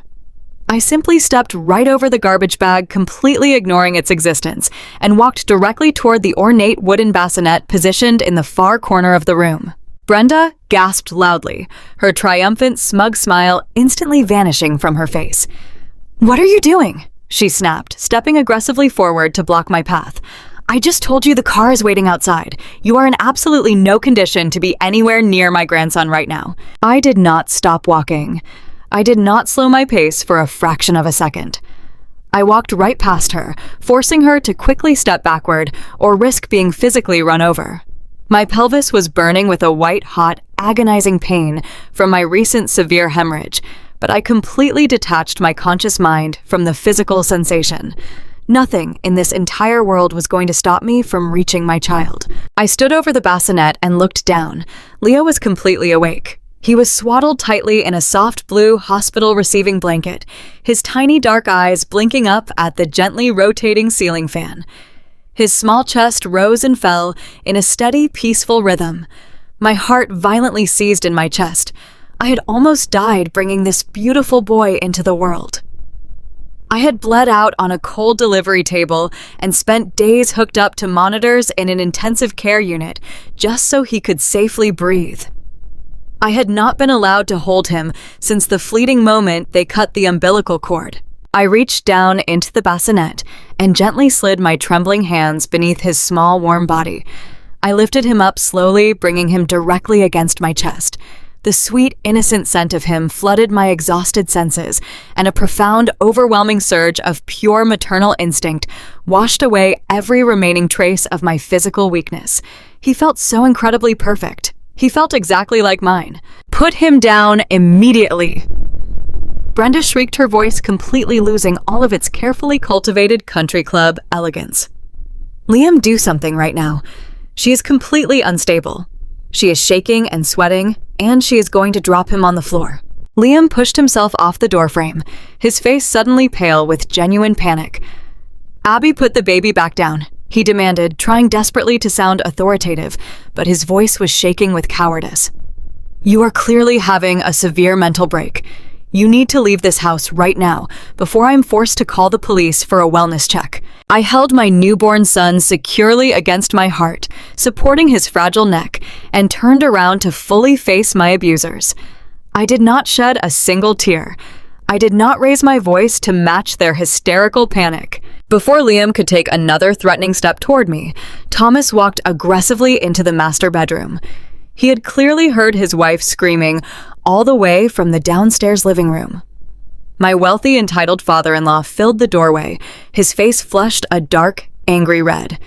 He took one look at me holding the baby, and his eyes narrowed into furious, violent slits. He marched directly toward me, closing the distance between us in 3 long, heavy strides. He stopped barely a foot away from my face, using his towering height and his broad shoulders to physically loom over me. It was a classic, deeply ingrained intimidation tactic. He was actively trying to make me feel small, helpless, and terrified in my own bedroom. "Give my wife the baby right now," Abigail Thomas growled, his voice dropping into a low, dangerous, threatening register. "You have pushed this ridiculous, dramatic behavior entirely too far. You are clearly sick in the head. You are trespassing on my son's property, and you are physically endangering my grandson. Hand the boy over to Brenda this exact second, or I swear to God I will physically remove him from your arms myself, and I will drag you out to the curb by your hair." He reached his large, heavy hands out toward my chest, actively attempting to snatch Leo right out of my protective grip. I did not step back. I did not flinch or cower. I tightened my secure grip on my son, planting my bare feet firmly into the expensive hardwood floor. I looked directly up into Thomas' dark, angry eyes, and I let 29 years of polite, accommodating society-driven behavior completely burn away into ash. The woman looking back at him was not a tired, generous nurse anymore. She was a cornered predator, fiercely defending her young. "Take one more step toward me, Thomas," I said. My voice was not a loud scream. It was a terrifyingly calm, completely hollow whisper that carried through the tense, quiet room like a physical blade. "Take one more step toward me, and I will ensure you die in a federal prison." Thomas instantly froze. His large hands hovered paralyzed in the air, just inches from my shoulders. The absolute dead, unblinking certainty in my quiet voice had shocked him completely off his arrogant balance. He blinked rapidly, staring down at me as if I had just morphed into a terrifying monster right before his very eyes. He had fully expected a weeping, fragile, easily broken victim. He had absolutely no idea how to handle a woman who looked at him like he was already a rotting corpse. "What did you just say to me?" he stammered, dropping his hand slightly, his country club confidence fracturing violently under my cold, unblinking stare. "I said you will die in a federal prison," I repeated, my tone completely conversational and utterly devoid of any fear. "If you touch me, If you attempt to lay a single finger on my son, I will not just call the local police. I will call the Federal Bureau of Investigation.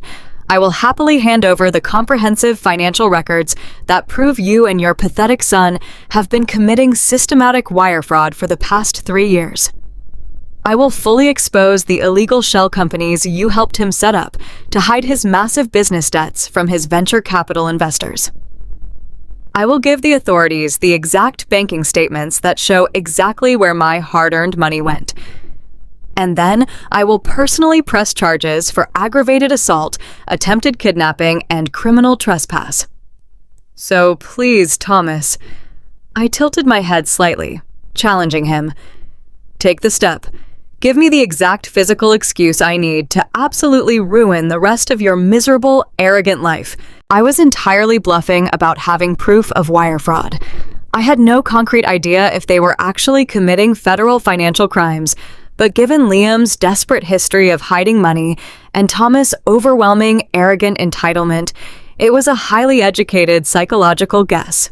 And based on the way all the color instantly drained from Thomas' face, leaving him looking like a sick, terrified old man, my blind guess had landed with devastating surgical accuracy. Thomas took a deliberate, shaky step backward, swallowing hard. He looked nervously over his shoulder at Liam, whose mouth was now hanging completely open in absolute silent shock. "She is completely crazy," Brenda hissed from the far corner of the room, though she had notably stopped walking toward me.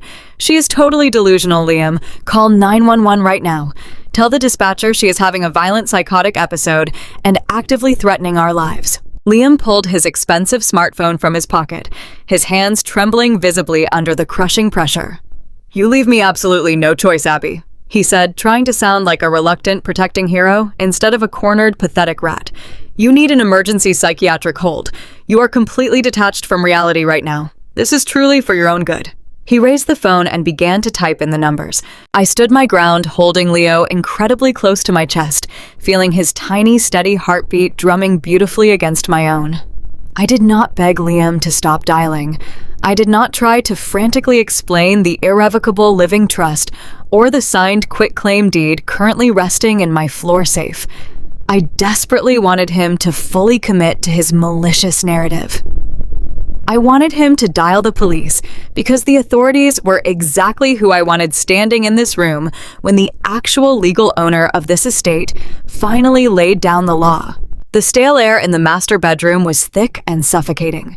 The tension was stretched so incredibly tight, it felt like the drywall was going to physically shatter.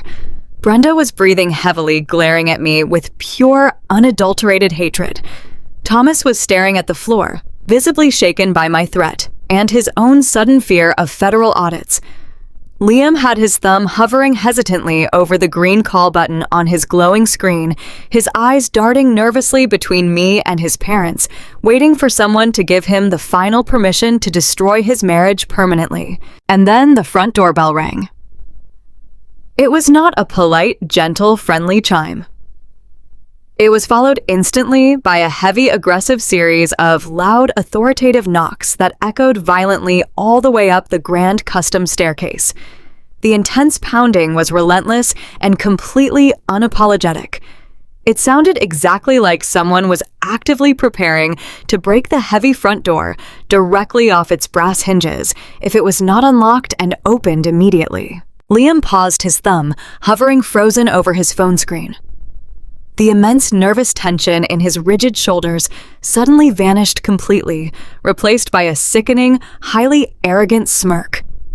He let out a loud breath of pure relief and slipped his phone confidently back into his pocket. "That will be Jessica Liam," said, turning to look at his parents with a triumphant, victorious gleam in his eye. He looked back at me, his face twisting with a cruel, patronizing sneer. "My sister is finally here to take over the master bedroom, Abby. You can stop this ridiculous psychotic performance right now. You have absolutely no leverage left. The entire family is here in my house, and you are completely outnumbered.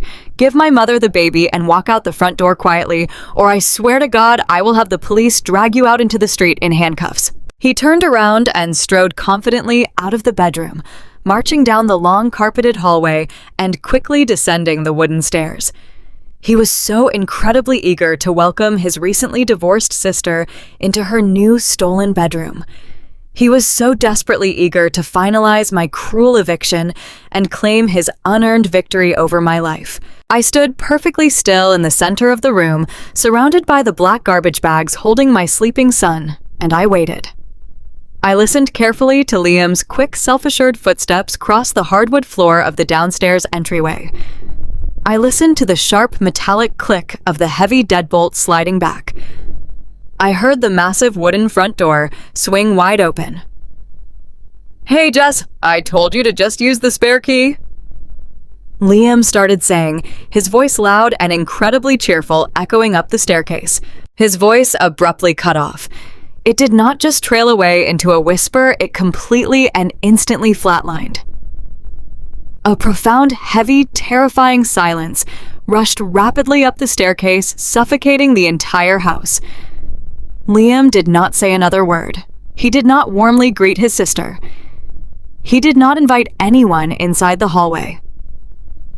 Because the people standing on my front porch were not his sister holding a packed suitcase. The people standing on my front porch were about to introduce my husband to the most devastating, brutal reality check of his entire parasitic life. The heavy wooden front door swung inward with a smooth, deliberate glide. Liam stood on the threshold with a sickeningly triumphant smirk plastered across his face. He had fully prepared himself to welcome his recently divorced sister Jessica into the home I had purchased with my own blood and sweat. He was entirely ready to usher her inside and officially hand over the keys to my master bedroom. But the triumphant smirk vanished from his face so fast it was almost comical. The smug satisfaction completely evaporated from his features, replaced instantly by a sudden, jarring wave of profound confusion and rising panic. He took a clumsy step backward, his hand dropping limply from the brass door handle. The person standing on my front porch was not his sister holding a packed suitcase. It was my mother. Sarah stepped across the threshold without waiting for a polite invitation. She did not knock gently. She did not offer a warm greeting, and she absolutely did not ask for permission to enter.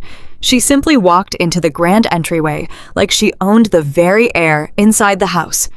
My mother was a woman who commanded absolute authority in every single room she entered. After 30 years of dominating the ruthless commercial real estate market, she knew exactly how to dismantle arrogant men. She was impeccably dressed in a tailored charcoal gray pantsuit that looked sharp enough to draw blood. Her posture was perfectly rigid. Her jaw was set in a tight line of pure maternal fury, and her eyes burned with a cold, calculating fire that made Liam physically shrink away from her. Right behind my mother stepped Mr. Sterling. At first glance, he looked like a pleasant, mild-mannered older gentleman who might spend his weekends playing golf or reading historical biographies. He wore a simple navy blue suit and carried a worn, dark brown leather briefcase. But anyone who actually knew him understood that his polite demeanor was nothing more than a carefully constructed disguise. He was a brilliant, utterly ruthless estate attorney. He operated with the terrifying, relentless efficiency of a starved apex predator, entirely stripping away the unearned confidence of his opponents, using nothing but stacks of notarized paper. He stepped into the foyer and quietly closed the heavy front door behind him, sealing the trap. Liam finally found his voice, though it sounded weak and incredibly shaky. "Sarah," he stammered, holding up his hands defensively. "What are you doing here? You cannot just barge into our house like this. We are dealing with a private family matter right now." My mother completely ignored him. She did not even grant him the dignity of a response. She looked right through him as if he were nothing more than a minor stain on the hardwood floor and continued walking straight past him toward the expansive living room. Mr. Sterling followed silently right at her side, his leather briefcase gripped firmly in his right hand. I stood near the bottom of the main staircase, holding my newborn son tightly against my chest. The searing pain in my healing abdomen was completely overshadowed by the massive rush of adrenaline flooding my veins. I watched my mother walk into the living room where Brenda and Thomas were standing among the black garbage bags filled with my stolen clothes. Brenda looked up from the Persian rug, her eyes widening in genuine shock as she registered my mother's sudden presence. Thomas stood up incredibly straight, his country club arrogance instantly flaring to life. He puffed out his chest, clearly preparing to use his physical size to intimidate her, just as he had tried to intimidate me minutes earlier. "Sarah, what on earth is the meaning of this intrusion?" Brenda demanded, her voice shrill and dripping with toxic entitlement. She quickly recovered from her initial shock and crossed her arms over her expensive silk blouse. "You have absolutely no right to be here. This is a private residence, and we did not invite you." My mother stopped exactly 3 feet away from Brenda. She looked down at the black garbage bags littering the floor. Then she looked up and locked her piercing gaze directly onto Brenda's face. "I am here for my daughter," my mother said, her voice dropping into a dangerously low, perfectly even register. "And I'm here to find out why her belongings are currently stuffed into yard waste bags." Brenda let out a short, incredibly condescending laugh. It was a harsh, ugly sound designed to make my mother feel small and foolish. She looked at Sarah with pure, unadulterated snobbery, completely convinced that she held the absolute upper hand in this situation. "You cannot be here, Sarah," Brenda said, waving her manicured hand dismissively toward the front door. "You need to leave immediately. We are currently in the middle of kicking your unstable daughter out of our son's house. She is completely out of her mind. She is suffering from severe postpartum psychosis, and she is actively endangering my newborn grandson. Liam is stepping up as the man of this house to take control of a dangerous situation.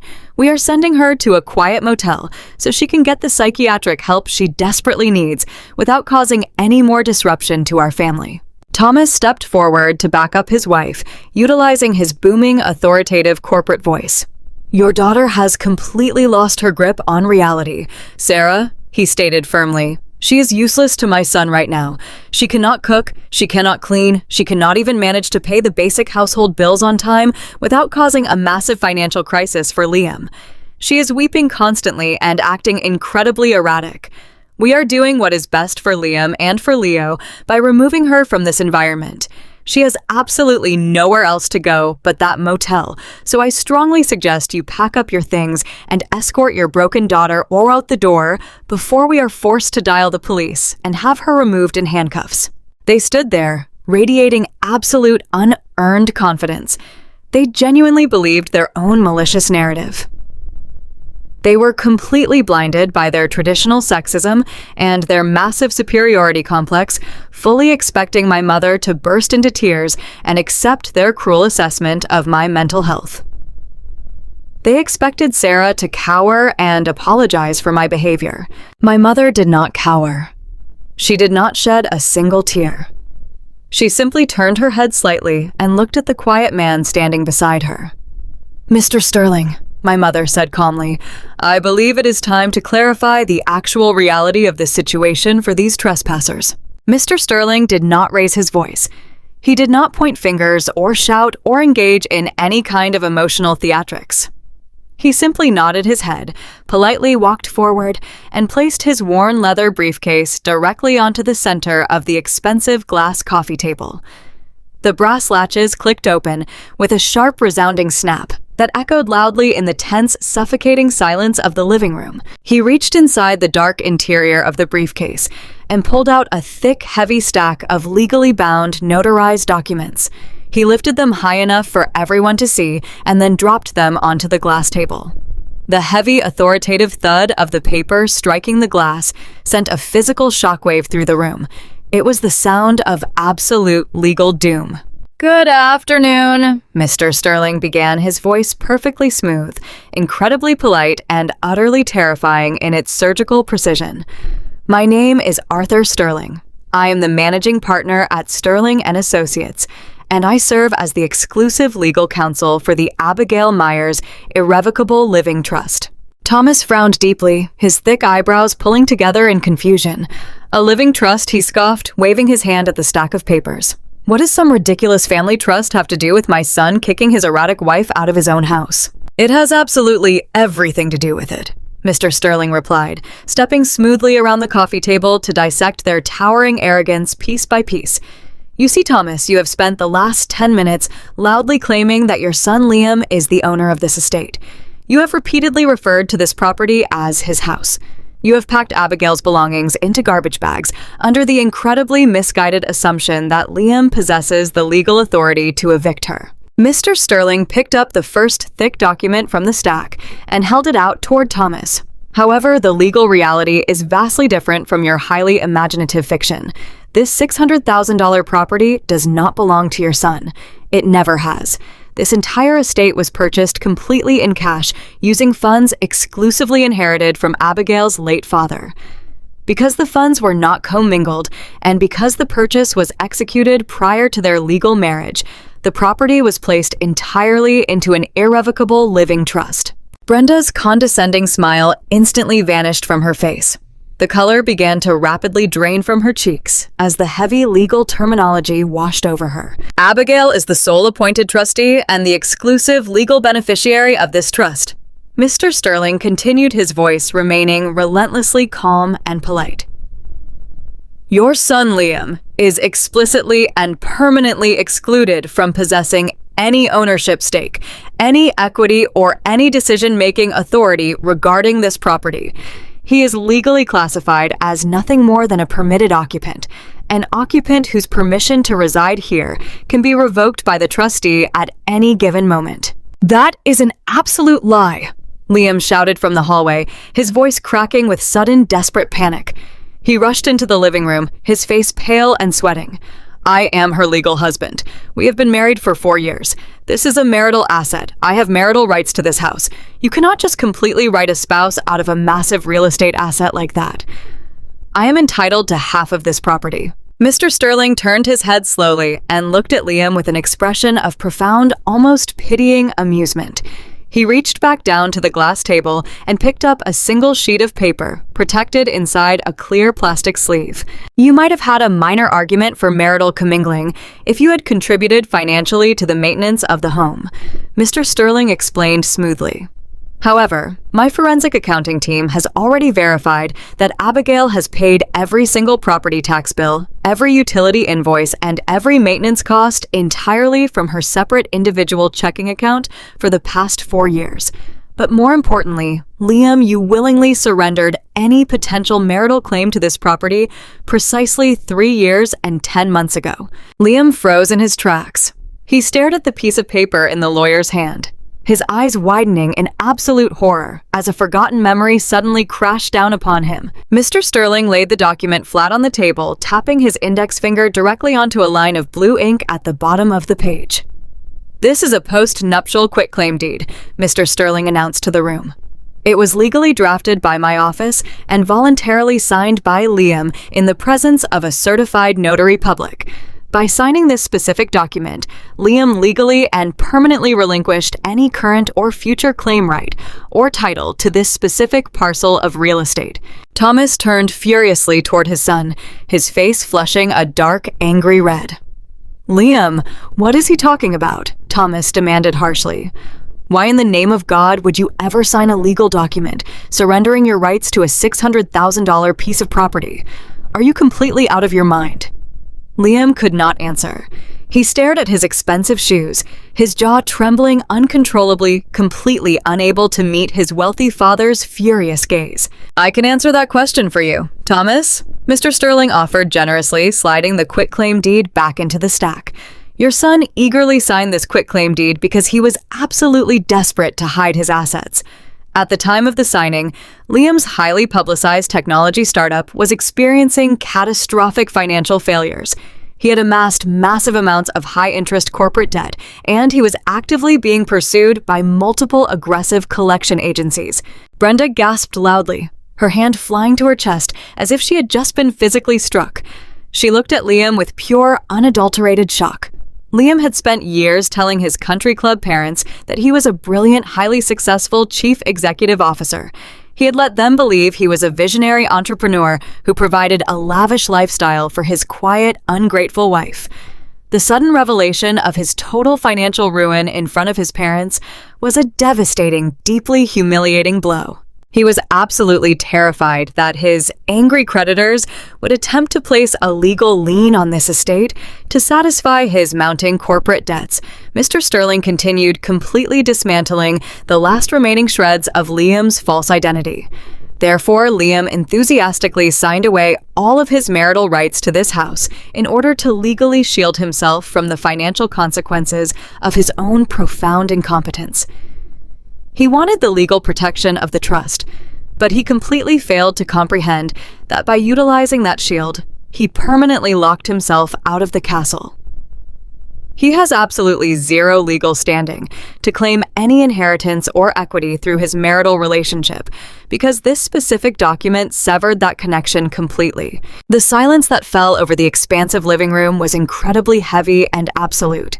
It was the crushing, suffocating silence of a towering delusion violently collapsing into dust. Brenda looked entirely sick to her stomach. Thomas was breathing heavily, his chest heaving with barely suppressed rage directed entirely at his cowardly, lying son. Liam looked completely destroyed, his massive ego shattered into a million unrecoverable pieces by a few sheets of notarized paper. But Brenda was not entirely ready to surrender her immense sense of entitlement. She was a woman who had spent her entire life dominating other people through sheer country club arrogance, and she desperately clawed for one final pathetic lifeline. "You are forgetting one extremely important detail." "Mr. Sterling, Brenda." Suddenly shrieked her voice echoing shrilly off the high ceilings. She stepped aggressively toward the coffee table, pointing a shaking, manicured finger at the stack of documents. "We invested in this property." Thomas and I personally handed them a check for $10,000 the week after their wedding. We helped pay the down payment for this house. That makes us financial investors. We have documented equity in this property, and you cannot legally evict a partial owner without a formal court order. My mother, Sarah, let out a short, cold laugh that cut through the room like a physical blade. She looked at Brenda with absolute unfiltered pity. Mr. Sterling did not even blink at Brenda's sudden outburst. He reached into his briefcase one final time and pulled out a small rectangular piece of paper. It was a high-quality certified photocopy of a cleared bank check. He held it up by the corner, displaying it proudly to the entire room. "I assure you, Brenda, I have forgotten absolutely nothing," Mr. Sterling said, his tone dripping with formal legal condescension. "This is a certified copy of the exact $10,000 check you are currently referring to. It was deposited into Abigail's separate account 4 years ago." He flipped the piece of paper over and pointed directly to the handwritten memo line in the bottom corner of the check. "I want you to read exactly what you wrote on the memo line of this check," Brenda, Mr. Sterling commanded politely. Brenda squinted at the photocopy, her face draining of the very last drop of color. "You wrote the words, 'a wedding gift for the happy couple,'" Mr. Sterling read aloud, ensuring his voice carried perfectly to the far corners of the room. "You did not write down payment. You did not write equity investment. You did not draft a promissory note. You did not file a property lien.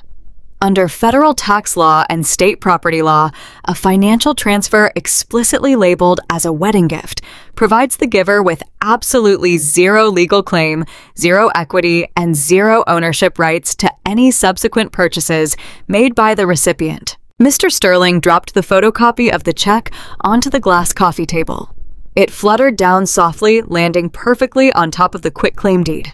"Your $10,000 gift was very generous," Mr. Sterling noted dryly, "but it does not buy you a controlling stake in my client's life, and it certainly does not buy you a percentage of a $600,000 estate. You are not investors. You are not partial owners. You are legally classified as temporary, non-paying guests who have severely overstayed your welcome in a home you do not own." The surgical precision of his legal breakdown was absolutely devastating. He had taken their towering, aggressive arrogance, their snobbery, and their malicious plan to steal my son, and he had completely obliterated all of it, using cold, undeniable facts. They had built their entire confident reality upon a foundation of traditional sexism and unearned entitlement. They genuinely believed that because Liam was a man, he naturally owned the house, and because they owned Liam, they naturally controlled the estate. Mr. Sterling had just violently shattered that deeply ingrained delusion. I stood near the bottom of the staircase, holding my sleeping son tightly against my chest, and watched the profound realization of their total defeat finally wash over them. Thomas looked like he had instantly aged 20 years in the span of 5 minutes. His broad shoulders were completely slumped, his corporate bluster entirely extinguished by the terrifying reality of the legal documents resting on the coffee table. Brenda was trembling uncontrollably, staring at the black garbage bags containing my clothes, as if she suddenly realized they were actually evidence of her own impending ruin. Liam was completely broken. He dropped heavily onto the edge of an armchair, burying his face in his hands. He knew exactly what this meant. He knew he had no money, no successful business, no credit score, and now no luxury house to hide inside. His entire parasitic existence had just been permanently terminated in front of the parents he had spent years lying to.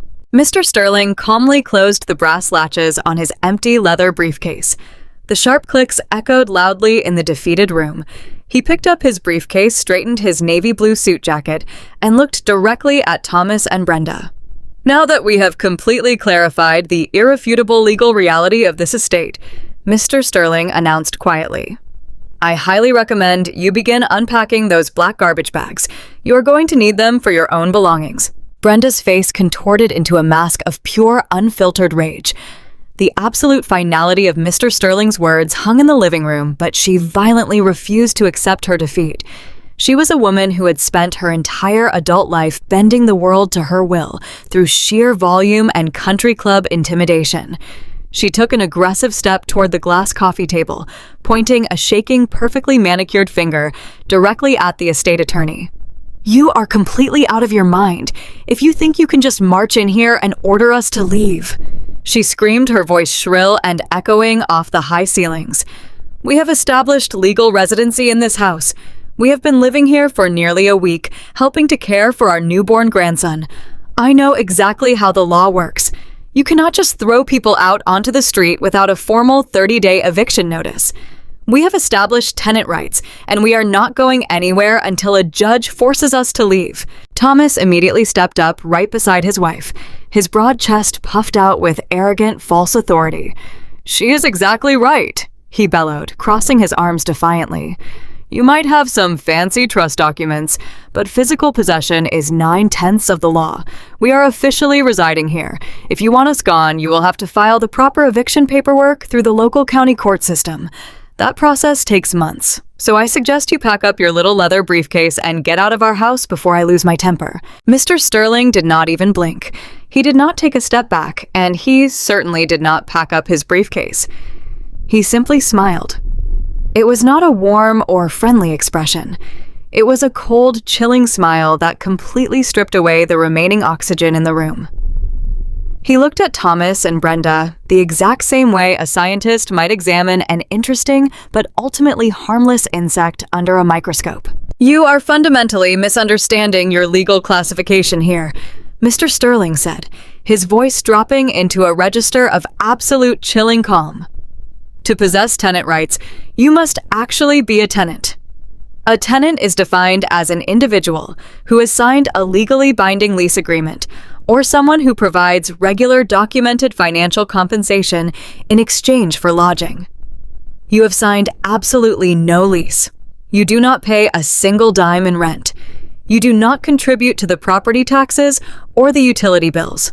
Therefore, you are not tenants." Mr. Sterling picked up a single sheet of paper from the coffee table and held it between his fingers. "You are legally classified as guests." He continued dissecting their towering arrogance with terrifying surgical precision. "You are temporary, non-paying guests who were originally invited into this home by the legal owner. However, that invitation has now been explicitly and permanently revoked. The moment the legal owner revokes your permission to remain on the property, your status immediately changes. You are no longer guests. You are now committing the crime of criminal trespass." Brenda let out a loud, harsh scoff, waving her hand dismissively in the air. "That is an absolute bluff," she snapped, her voice dripping with venom. You are just throwing around scary legal words to try and intimidate us. This is a civil domestic dispute. The authorities will not get involved in a family disagreement over who sleeps in which bedroom. My mother, Sarah, had been standing completely silent near the entryway, watching the entire exchange, with eyes that burned like cold blue ice. She finally stepped forward, the heels of her expensive shoes clicking sharply against the hardwood floor. She did not yell. She simply reached into the pocket of her tailored gray pantsuit and pulled out her smartphone.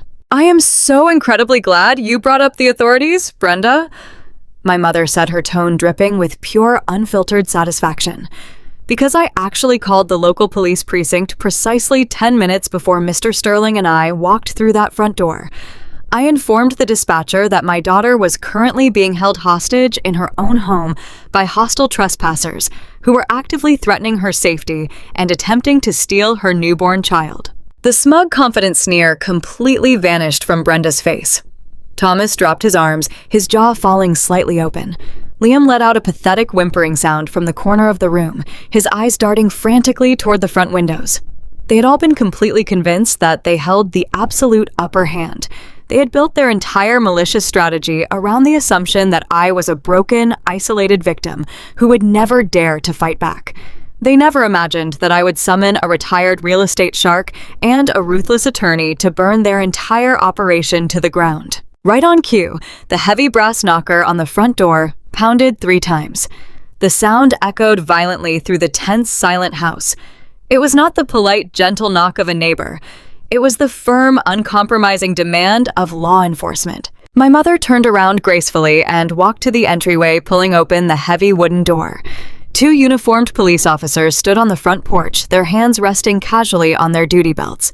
Their presence instantly shifted the power dynamic in the room, from a private family argument to a serious legal confrontation. "Officers, thank you so much for arriving so quickly," my mother said, her voice instantly transforming into that of a deeply concerned citizen. "The trespassers are right in here." The 2 officers stepped into the foyer, their professional gazes sweeping across the living room. They took in the scene immediately, noting the black garbage bags scattered across the Persian rug, the pale, terrified faces of my in-laws, and me standing quietly near the staircase, holding my sleeping son. "Is everything all right here, folks?"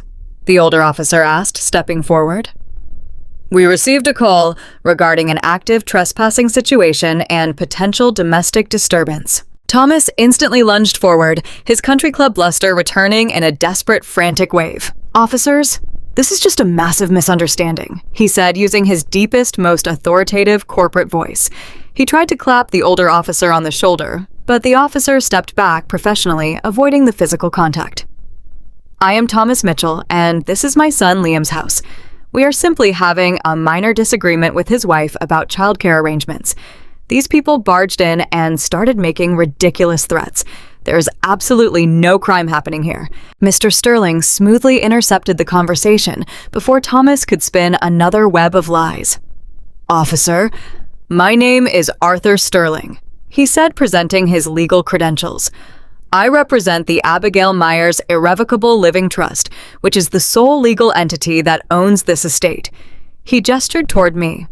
"My client Abigail is the exclusive trustee and legal owner of this property. The individuals standing in the center of the room are non-paying guests who have been formally asked to vacate the premises. They have refused to leave and are now actively trespassing."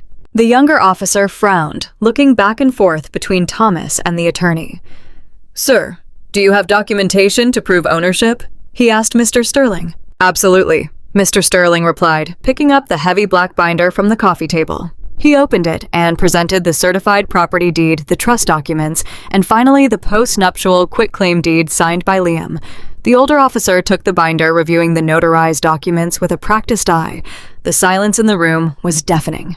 I could hear the steady, rhythmic breathing of my son resting against my chest.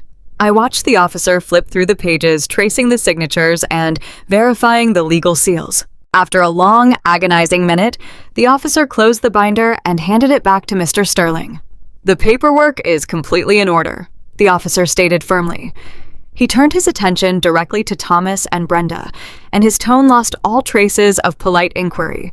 It became the hard, uncompromising voice of the law. Folks, you do not own this property. You are not listed on the deed, and you do not possess a valid lease agreement. The legal owner wants you off the premises immediately. But we are family. Brenda cried out, her voice breaking into a hysterical, desperate pitch. She pointed a shaking finger at me. She just had a baby. She is mentally unstable. She needs us here to help take care of the house. You cannot just throw us out into the street. We packed her bags because she needs to go to a motel for her own psychiatric health. The older officer looked at the industrial black garbage bags littering the floor, and then looked back at Brenda with an expression of profound disgust. Mom packing the homeowner's belongings in trash bags and trying to force her into a motel does not exactly sound like you are trying to help. It sounds like you are attempting an illegal eviction. He squared his shoulders and rested his hand near his radio. I am not going to argue family dynamics with you. The law is extremely clear. You are trespassing. You have exactly 10 minutes to gather your personal belongings and vacate this property. If you are not out that front door in 10 minutes, we will place you in handcuffs and you will be spending the night in the county jail. Thomas opened his mouth to argue, but the younger officer stepped forward, cutting him off completely. 10 minutes, sir, he warned sharply. I highly suggest you start walking. The sheer absolute reality of the situation finally crashed down upon them. The towering glass house of their arrogance completely shattered, leaving nothing but sharp broken ruins. Brenda let out a loud sobbing wail, burying her face in her hands. Thomas looked like he was going to vomit. His face was entirely drained of color, his shoulders slumped in total defeat. They turned and began scrambling toward the guest room, rushing to grab their designer luggage. In the corner of the living room, Liam was completely falling apart. He had remained entirely silent during the police intervention, hiding behind his parents like a frightened child. But now, as he watched his mother and father packing their bags under the watchful eyes of law enforcement, the true magnitude of his ruin finally registered in his cowardly mind. His failing tech startup was completely dead without my financial subsidies. His luxury sport utility vehicle would be repossessed by the end of the month because he could not afford the expensive lease payments. He had massive corporate debt, a destroyed credit score, and zero savings. And now, the $600,000 estate he had proudly paraded as his own personal kingdom was firmly locked behind an impenetrable legal wall. He was losing his free ride, his personal ATM, and his permanent maid all in one single devastating blow. He looked at his parents dragging their heavy suitcases out of the guest room, and then he looked at me. A desperate, frantic panic completely overtook him. He stumbled across the living room, his expensive leather shoes slipping slightly on the Persian rug. He stopped right in front of me and completely abandoned whatever tiny shred of dignity he had left. Liam dropped heavily onto his knees. The sudden movement made me instinctively take a half step back, tightening my protective grip around my son. He looked up at me, tears streaming down his face, his hands clasped together in a pathetic begging gesture. "Abby, please," he wept, his voice cracking in a high-pitched, desperate tone. "Please, you cannot do this to me. I am so incredibly sorry. I was wrong. I was so incredibly stupid." I looked down at the man I had married. I felt absolutely nothing. The deep burning love I had once held for him had been entirely hollowed out, leaving behind a vast, quiet, empty space. I did not feel pity. I did not feel rage. I just felt a profound clinical detachment. It was my parents, Abby. Liam continued sobbing loudly, violently, throwing his mother and father under the bus to save his own skin. They pressured me into this. My mom kept telling me you were unstable. She kept saying Jessica needed the room. I never wanted to kick you out. I love you, Abby. We have a newborn son. We are a family. You cannot just throw the father of your child out onto the street. I have absolutely nothing without you. I stared down at him, watching the tears carve tracks down his pale face. Just an hour ago, he had stood in our bedroom, completely refusing to make eye contact with me, while his mother stuffed my nursing scrubs into a garbage bag. He had stared at the floor and told me I was totally useless. He had actively plotted to steal my child and lock me in a cheap roadside motel. And now, he was begging for mercy, claiming he was nothing more than a victim of his parents' manipulation. I took a slow, deep breath. The fever in my body had broken, leaving my mind incredibly sharp and clear. I looked at Liam kneeling on the floor of my house, begging for the life he had so casually thrown away. "You are absolutely right, Liam," I said, my voice dropping into a quiet, terrifyingly cold whisper that forced him to stop crying and listen. His tear-filled eyes widened with a sudden, pathetic flash of hope. He genuinely thought his begging had worked. He thought the old, accommodating, exhausted wife had returned to forgive him. "You are right," I continued, staring directly into his soul. "I have absolutely nowhere else to go, because I am already home." The tiny spark of hope in his eyes instantly died, completely extinguished by the absolute dead certainty in my voice. "Get out," I commanded.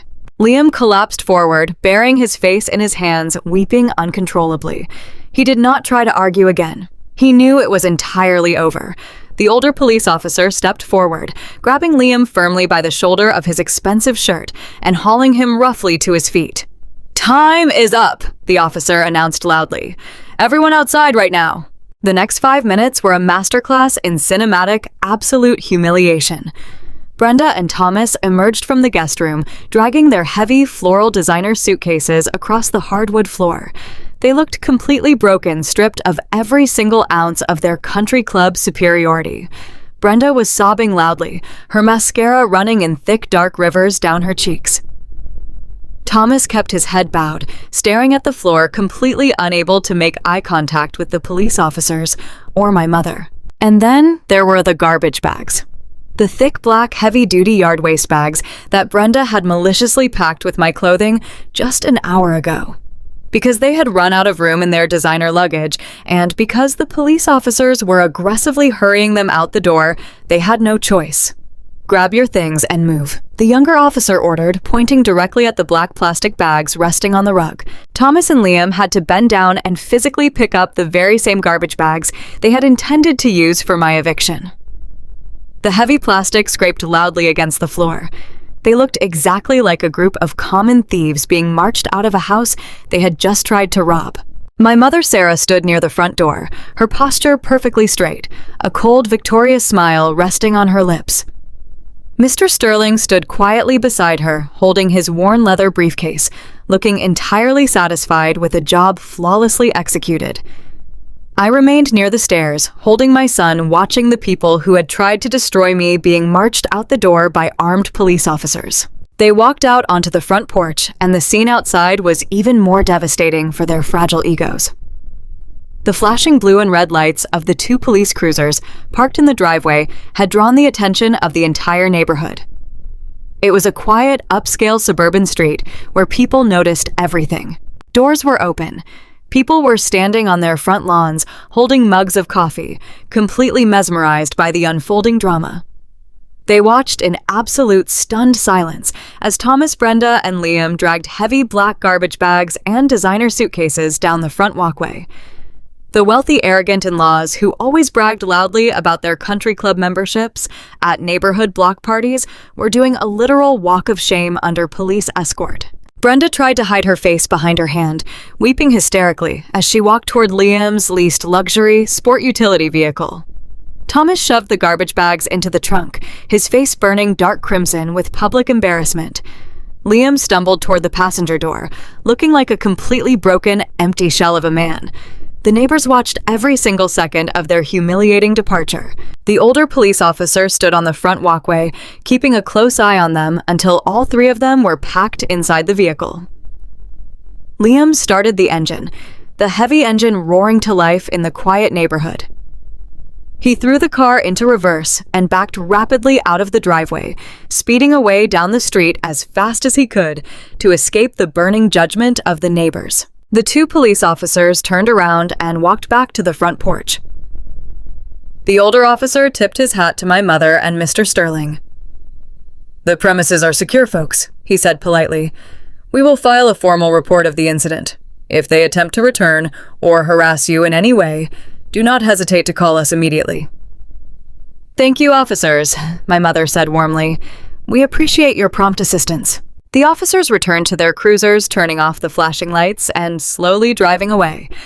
The neighborhood remained quiet, the neighbors slowly retreating back into their homes, having just witnessed the most spectacular downfall in the history of the subdivision. My mother closed the heavy wooden front door, sliding the thick brass deadbolt securely into place with a loud, satisfying click.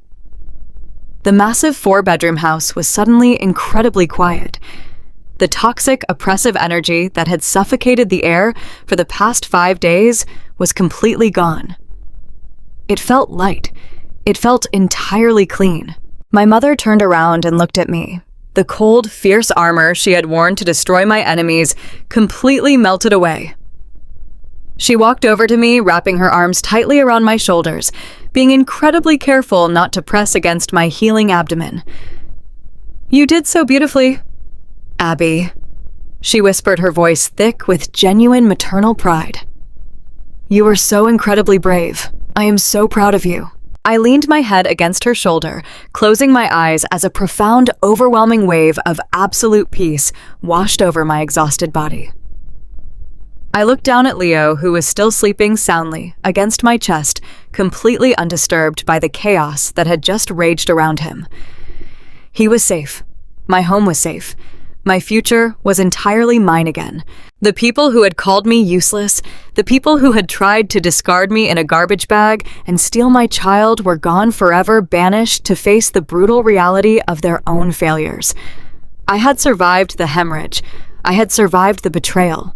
And standing in the quiet foyer of my own paid-off home, holding my beautiful son, I knew with absolute certainty that I was never going to let anyone make me feel small ever again. 6 months have passed since the night my mother and Mr. Sterling walked through my front door and handed my in-laws the eviction notice they so deeply deserved.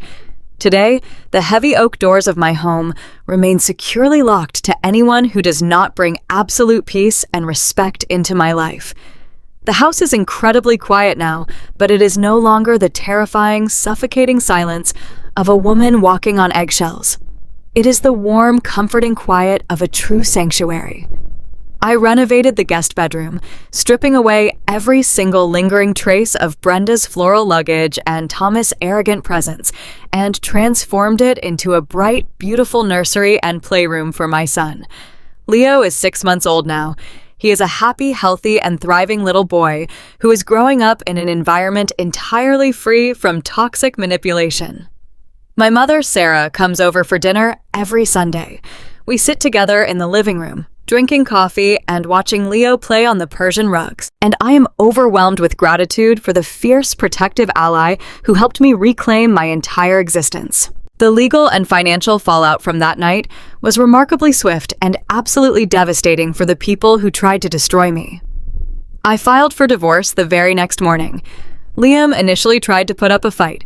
He hired a cheap attorney using borrowed cash and actually attempted to follow through on his malicious threat to claim full custody of Leo. He submitted his completely fabricated claims about my mental instability to the family court judge. But Mr. Sterling was more than prepared for his pathetic tactics. We immediately submitted my pristine medical records, formal statements from my critical care doctors confirming my perfect cognitive health, and the undeniable financial ledgers proving that Liam was completely destitute. The judge took exactly one look at Liam's towering mountain of high-interest business debt, his lack of any permanent address, and his complete lack of a stable income, and awarded me immediate full custody. Liam was granted strictly supervised visitation, which he rarely even bothers to use, because it requires him to actually act like a responsible parent without an audience to applaud him. Without my nursing salary to continually subsidize his imaginary empire, Liam's entire fabricated life completely imploded in a matter of weeks. His highly publicized tech startup collapsed long before it ever launched. His venture capital investors caught wind of his massive personal debts and immediately pulled all their funding. The bank repossessed his leased luxury sport utility vehicle directly from his new driveway, leaving him with absolutely no transportation. He went from arrogantly calling himself a visionary chief executive officer to being an unemployed, deeply in debt, 32-year-old man with a ruined credit score and zero prospects for the future. The sheer poetic justice of his new living situation is truly something to behold. Liam, Brenda, Thomas, and his recently divorced sister Jessica are now all living together under one single crowded roof. But it is certainly not my $600,000 estate. Because Thomas had quietly squandered most of his own retirement savings trying to desperately keep up his country club appearances, and because they had to pay exorbitant emergency moving fees, they were forced to rent a cramped, outdated 2-bedroom apartment on the far outskirts of the city. Jessica finally got the spare room she so desperately wanted, but she has to share it with her financially ruined brother. The 4 of them are crammed into a tiny space, entirely miserable, constantly pointing fingers and loudly blaming each other for the spectacular collapse of their arrogant kingdom. Word quickly spread through their pretentious social circles about exactly why they were evicted by police escort. Brenda was quietly asked to step down from her elite committees, and Thomas' former corporate friends suddenly stopped returning his phone calls. Their wealthy, entitled facade was entirely reduced to ash. I still receive the occasional pathetic text message from Liam.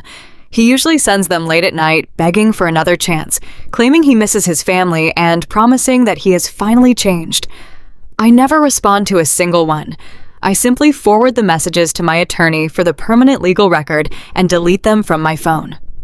I do not feel anger anymore. I do not feel betrayal. I just look at those desperate messages and feel a profound, immense sense of relief that I am no longer chained to a parasite. I want to take a moment to speak directly to anyone watching this who might be sitting exactly where I was 6 months ago. We are so often taught by society that being a good wife or a devoted mother means sacrificing every single piece of yourself to keep the peace. We are conditioned to believe that love requires endless, painful compromise. But I learned the absolute hardest way possible that blood does not entitle anyone to abuse you. Being a mother or a wife does not mean you have to be a martyr. You do not owe your sanity, your financial security, or your physical home to people who view your kindness as a weakness to be exploited. Never let anyone convince you that protecting your assets and your peace is a crime. Setting an ironclad boundary against toxic behavior is not an act of cruelty. It is an act of profound self-preservation.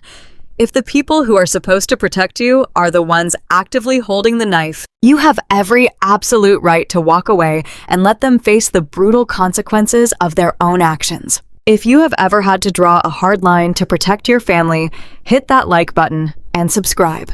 Share this with someone who needs a reminder of their own strength today. Drop a comment and tell me your story.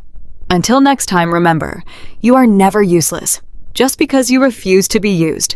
Take care of yourselves.